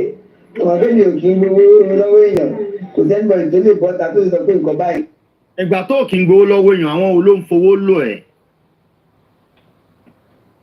àwọn wo ló ń fowó lò ẹ̀ ó dẹ̀ lọ gbowó ṣé òun expect káwa dá owó fún ẹ ìwọ náà fẹ́ fòkú Mohbad gbowó àbí jẹ́ kọ́ ọmọ tiẹ̀ náà kú kó gbé wá àdáwó fún ẹ kó wo orú owó tó ń dá fún bàbá Mohbad kó wo orú owó tó ń dá fún ìyá Mohbad kí wọn náà lè gbárù owó tó ń dá fún wọn kò tí yẹ ìwọ náà pàkán náà àwọn ọmọ ẹ ṣùgbọ́n wọ́n pa Mohbad ní Mohbad ò ṣàkùkù Ọlọ́run kò sí ìkì orí òfò wọ́n pa ni ìwọ náà ò dẹ̀ mú jẹ́ tí àwọn ọmọ ẹ lọ síbi tó ti máa pa kó wá gbé wá kó wò bó owó tó fẹ́ gbà yẹ bó ṣe máa dùn mọ́ ẹ ò ní béèrè kan tó dáa fún ẹ gan ṣé ìyá Mohbad béèrè owó kan tó dáa fún ni ìyá Mohbad ò béèrè owó bàbá Mohbad ò béèrè owó wọ́n dáa fún ni ìwọ jẹ́ kọ́mọ tiẹ̀ náà kú àbí kó pa ọmọ ẹ kó gbé wá àdáwó fún ẹ tó bá pé bó ṣe ń rí tó bá pé bó ṣe ń rí wàá lè mọ bó ti ń rí wàá lè fìlì bó ti ń rí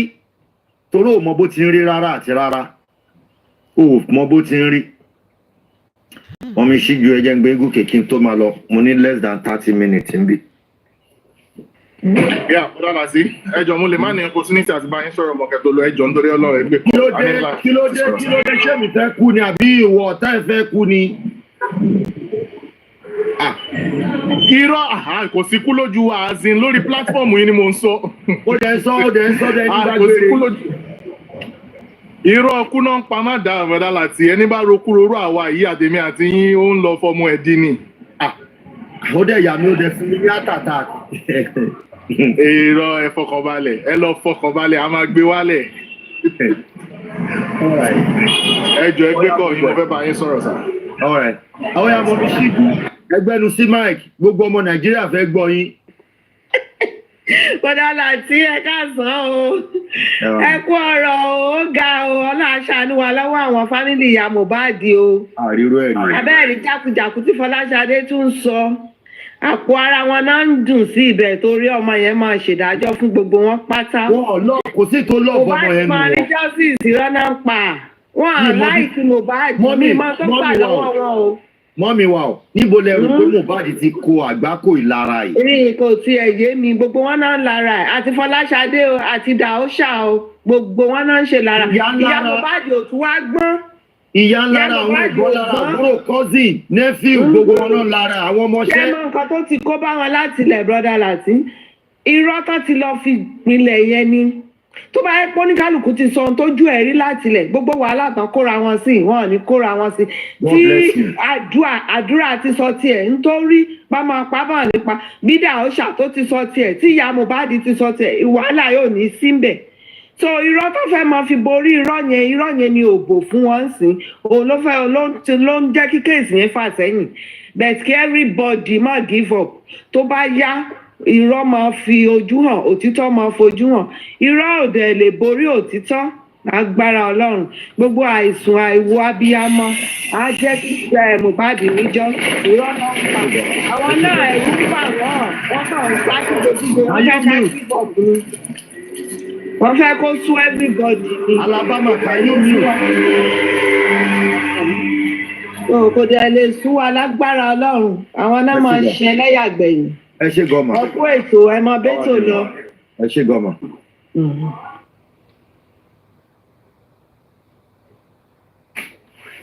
jẹ́ ń gbé yín ẹ̀tẹ̀ wà ń bìbá ìwọlé mi ìgbẹ́ lómi wọlé. ẹni tẹ́ wà ń bí nìkan ni mo fẹ́ dí pẹ̀lú. Hello. Bros, ẹ kú iṣẹ́ takuntakun o. Àwọn ni. Nǹkan tèmi kàn rí lórí ọ̀rọ̀ Mohbad yẹn, mo èmi bìlì pé spirit ọmọ yẹn ló jẹ́ kó rí báyẹn kí gbogbo wọn lè bàjẹ́ because ó wà glaring pé gbogbo wọn ò like ọmọ yẹn. Nǹkan tèmi kàn fẹ́ contribute sí. Follow the host. Power tap and follow the host, please. Power tap and follow the host once and for all. Don't forget to follow the host. So nǹkan tèmi rí sọ̀rọ̀ yẹn spirit ọmọ yẹn ló ń dà wọ́n láàmú káàkiri ń sìn justice yẹn dẹ̀ yìí máa ṣẹlẹ̀ lágbára Ọlọ́run. Ẹ ṣé gan. Ẹ ṣé gan. Okay. Right. Ara ẹ sọ̀rọ̀ sílẹ̀ ìwé ibi tí ń gbé wọlé yẹn. Ẹ kúrọ̀lẹ́ o. Ẹ kúrọ̀lẹ́. Mo kí gbogbo ilé o, a kú àtàárọ̀. Ọwọ́ ni. A kú justice o. Ọwọ́ ni. Ṣe rí nǹkan tí mo rí ni pé bàbá ni wọ́n hate tí àwọn family yẹn hate bàbá ni wọ́n transfer sórí Mohbad ní èrò ti tèmi bí mo ṣe rò bí ènìyàn o bí mo ṣe wo gbogbo bí kinní yẹn ṣe lọ. Ṣe rí ìgbà tí bàbá àti ìyá Mohbad tí wọ́n fi ní issue ó dàbí ẹni pé àwọn family yẹn wọ́n try bí kí wọ́n reconcile padà but bóyá bàbá ò gbà tàbí ìyá Mohbad ó padà lọ. So ìgbà tó wá di pé nǹkan wá ń turn around fún Mohbad so hatred yẹn wá ń pọ̀ pé of all people irú condition tí bàbá Mohbad wà tó fi jẹ̀yà yẹn tó fi tó àwọn ọmọ yẹn tọ́lọ́run wá gbé irú Mohbad yẹn dìde láti fi ṣe ẹ̀san fún bàbá yẹn pé kí bàbá yẹn lè jèrè wàhálà tó ṣe láyé. So hatred yẹn ti wá wà láàárín family yẹn débi pé kò ṣe quantify. So kíní yẹn gangan náà ló ń da ìyá Mohbad náà láàmú nígbà tí Mohbad eventually kú pé this is avenue tóun máa fi revenge fún máyì ló fi align pẹ̀lú side àwọn Wùmí. So kíní yẹn tó ti wá wà láàárín gbogbo wọn ìgbà tí Mohbad tó ti dìde ní mìtì gbogbo wọn yẹn wọ́n ti wá ń wò pé ṣerú Mohbad náà ẹ mọ̀ story yẹn ẹni tó bá ti larú nǹkan tí Mohbad là kọjá yẹn tó wá láti irú background bẹ́ẹ̀ yẹn tó padà wá dẹni tó dìde òun nìkan lálẹ́ ìròyìn láàrin irú family bẹ́ẹ̀ yẹn nǹkan tó máa go through and ọmọ yẹn ó dẹ̀ love gbogbo wọn to the extent ọmọ yẹn fi ń kọ orúkọ àwọn àbúrò ẹ̀ àwọn ẹ̀gbọ́n ẹ̀ àyà ẹ̀ bàbá ẹ̀ sáré ẹ̀ ìfẹ́ yẹn pọ̀ jù determined child ni kò ń ṣe gbogbo ọmọ ló máa ń nírú spirit tí Mohbad máa ń níyẹn àwọn tó bá wá láti background tó bá ṣe bẹ́ẹ̀ yẹn tó dẹ̀ determine pé I will make it in life so tó bá rí bó ṣe rí yẹn ọ̀tá yẹn máa pọ̀ gan but it is quite unfortunate pé bọ́ọ̀ yẹn ò tí ì dàgbà tó ọkùnrin láti lè járe ẹ̀ gbà kó tó di pé ẹni tó ń bọ́ á sí ọwọ́ obìnrin òun ni iṣẹ́ yẹn fi finish náà fi parí iṣẹ́ yẹn. Èmi ò rí bí téèyàn ti mo sọ́rí o láti sọ̀rọ̀ tí mo fẹ́ sọ yìí téèyàn ti lájẹ̀ tó ti fi ń bóòsì láàrin kámẹ́rà àjẹ́ alákìísà bíi irú ti Ṣadé yẹn èmi ò rí rí látijọ́ tí mo ti rìn lé ayé pé òun ò lè sọ̀rọ̀ kó má rí bẹ́ẹ̀. Àjẹ́ alákìísà wà. Bàbá ṣó náà kọ́ láàrin yìí ni so èmi mo ń wá wọ́ndà pé báwo lèèyàn ṣe jẹ́ lákìísà báyìí tó fi máa bíráàgì ṣé wọ́n sọ̀tàn fún pé nígbà tó fẹ́ he yín ṣé yín òkè ló kọ́kọ́ wù mí because I don't know me mangu bíi tí Ṣadé yẹn I don't know where she's coming from. Àmọ́ nǹkan tó gbójúlé tó sọ pákàndá ẹ̀dá lóhùn. I don't know where she's coming from alákìísà bẹ́ẹ̀ yẹn but she's so mean ṣebí Pramboy ló ń sọ yẹn pé ìgbà wo ni Mohbad àti Darosha gangan náà ṣẹjọ reconcile kó tó di pé Darosha ó wá sí life Mohbad nígbàwo sígbàwo so those family but the deed has been done ẹ̀kọ́ ò lè tán lára Mohbad oníkálukú a máa mú tiẹ̀ níbi ọjọ́ tẹ́rin bá kú ni wọ́n ní according to ìtàn tá a gbọ́ bóyá ó jẹ́ ní àbí ó jẹ́ ní wọ́n lóríṣiríṣi ẹran ló wà lára erin wọ́n ní tẹ́ bá jẹ bìkan dàbí ẹja tẹ́ bá jẹ bìkan dàbí ẹran ìkan lè dàbí edé so bọ́rọ̀ Mohbad ṣe rí nìyẹn aspect tí oníkálukú bá ti fẹ́ mọ́gbọ́n bẹ̀ so òun lèyàn á ti máa mú un so Ṣadé yes sir nǹkan tó bá lè gbé ni kó sọ sáwọn èèyàn. Pẹ̀lẹ́ akó ètò. Ẹ ṣé gan sir. Thank you very much. Yes sir. Before I go, welcome sir. Yes. Faith Ben.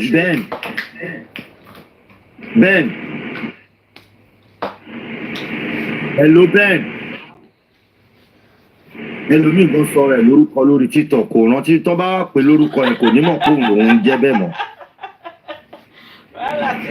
Ń lọ̀rọ̀ tó wà lẹ́yìn. Báyìí bá ti sọ̀rọ̀ ayé lórúkọ lórí TikTok tó bá wá ń pè yẹn wá ní mọ̀ pé ilẹ̀ ń jẹ́ bẹ́ẹ̀ mọ́. Ẹ mọ̀ pé ilẹ̀ ń jẹ́ bẹ́ẹ̀ mọ́ ni.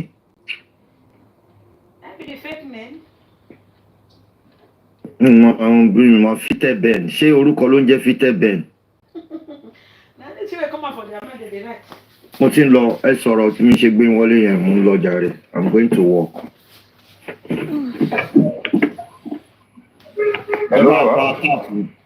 Hello. Ẹ kú iṣẹ́ takuntakun bàbá Ọlọ́run máa fún yín ṣe o. Ẹ sọ̀rọ̀. Ẹ kú iṣẹ́ takuntakun bàbá Ọlọ́run máa fún yín ṣe. Àmín. Lórí justice for Mohbad yìí lágbára Ọlọ́run justice tí à ń retí kò ní pẹ́ kò ní jìnnà tó máa fi rí. Àmín. Ìkan tó ìbéèrè sí ọ̀rọ̀ tó wà nílẹ̀ yìí ṣe rí àwọn pípò inú ilé wọn gangan ní gbogbo kan ti wọ́ wá láti bẹ̀rẹ̀. Kò sí ìfẹ́ láàrin wọn rárá. Ìfẹ́ owó ojú òkòrò olè ó wà láàrin àwọn fámìlì ìyá Mohbad yẹn. Tọ́ba dẹ̀wò dáadáa ìlara àti tara ọmọ yẹn gangan ló ń ṣe wọ́n. Ẹ rò pé ọ̀rọ̀ wọn dàbí ẹni tí wọ́n gbé ọmọ orí ilẹ̀ lẹ́tọ̀ gbé sórí bẹ́ẹ̀dì ni ó máa padà jọ rẹ̀ mọ́lẹ̀ rẹ̀ fẹ́. Follow the host. A padà jọ rẹ̀ mọ́lẹ̀ gbẹ̀yìn ni. Olè ni wọ́n àwọn yẹn ò fẹ́ justice kankan. Sorry to say bàbá. Olè owó ló ṣe ogun wọn fámílì àwọn ìyá yẹn. Àga ìtọ́ ń pè ní tó sọ̀rọ̀ láti obìnrin tí mo wo kíní ẹ̀ sí yòó mi ò dá sọ̀rọ̀ tẹ́lẹ̀ o ìkan tó tiẹ̀ wá sọ fídíò tó wá pè láti yìí ló lè gbé sẹ́ẹ̀dì request. Ọlọ́run máa fẹ́ yín ṣe gbogbo nǹkan tó pamọ́ kedere ojú Ọlọ́run á jẹ́ kí ojú ogun á tó àríjọ́ sí ìta àwọn alágbára Ọlọ́run. Àmín. Mọ́lẹ̀ bẹ̀rẹ̀ la máa rí bàbá. Ẹ ṣé sà ẹ kú sẹ́ takuntakun. Mo rẹ́ ni kejì sọ̀rọ̀ kí n tó máa lọ.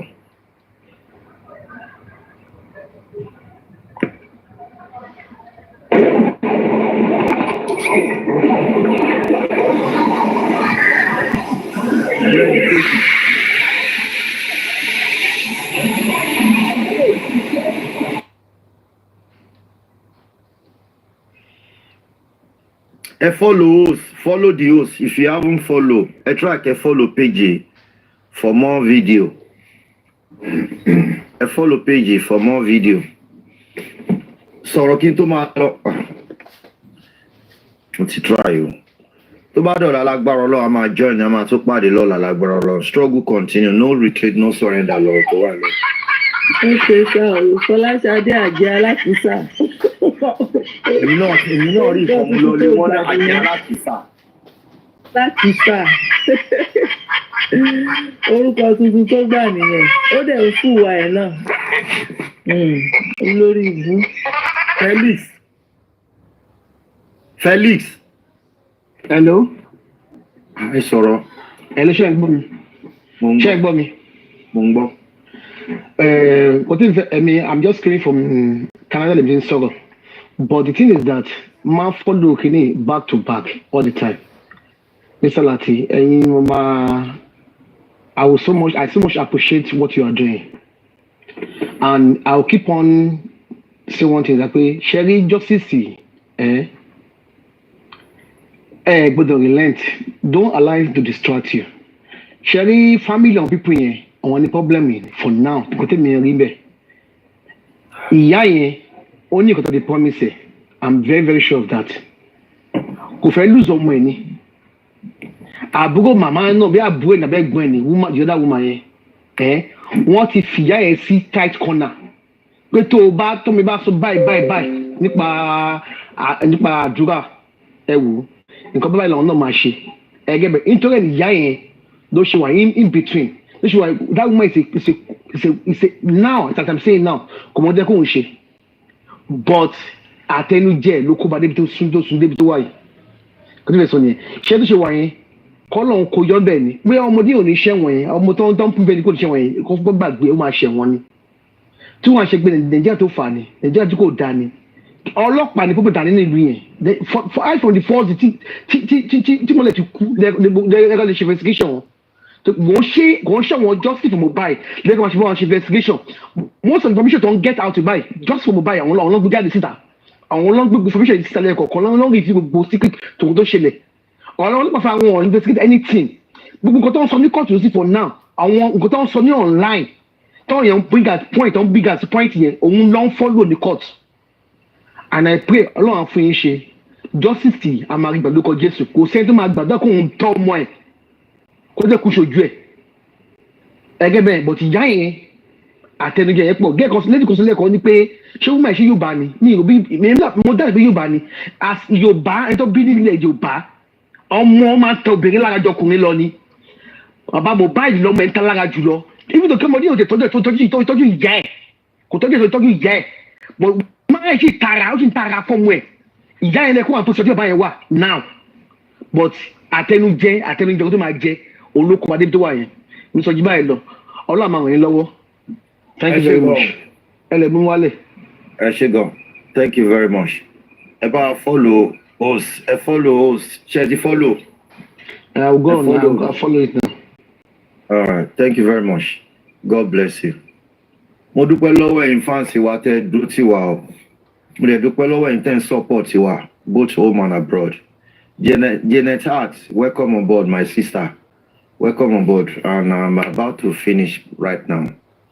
So ẹ má gbàgbé láti follow page for more video. Mo máa tún jáde lọ́la lágbára Ọlọ́run.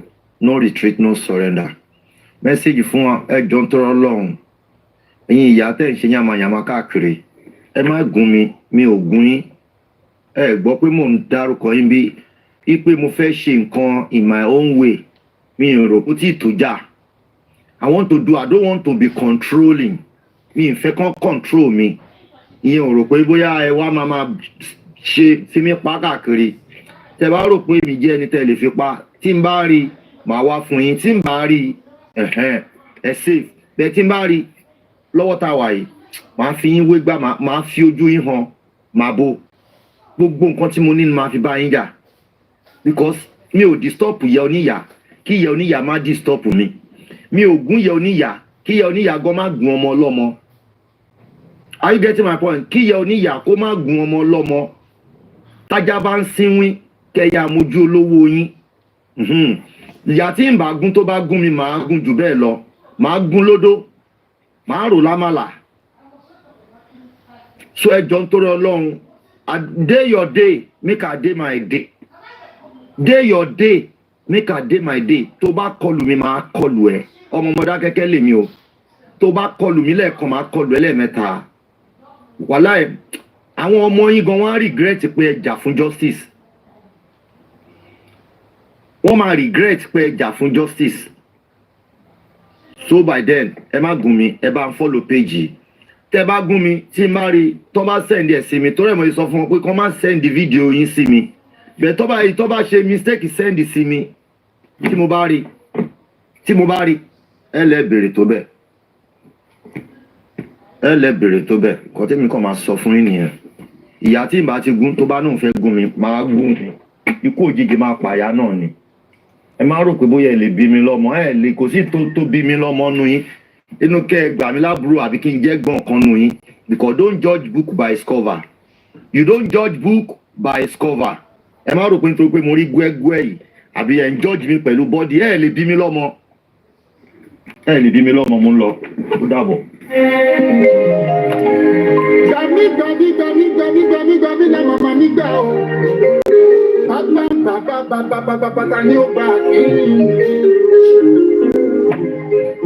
Bàbá mi ló pe Ádámù lójó sí o.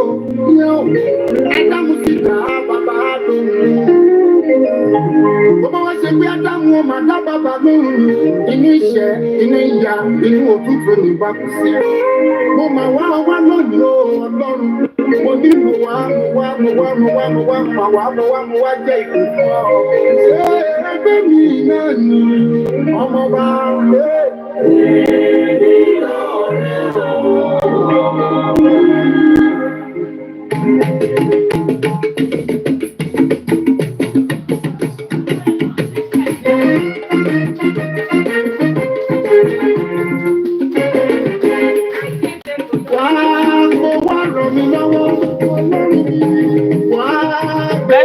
Let's come back.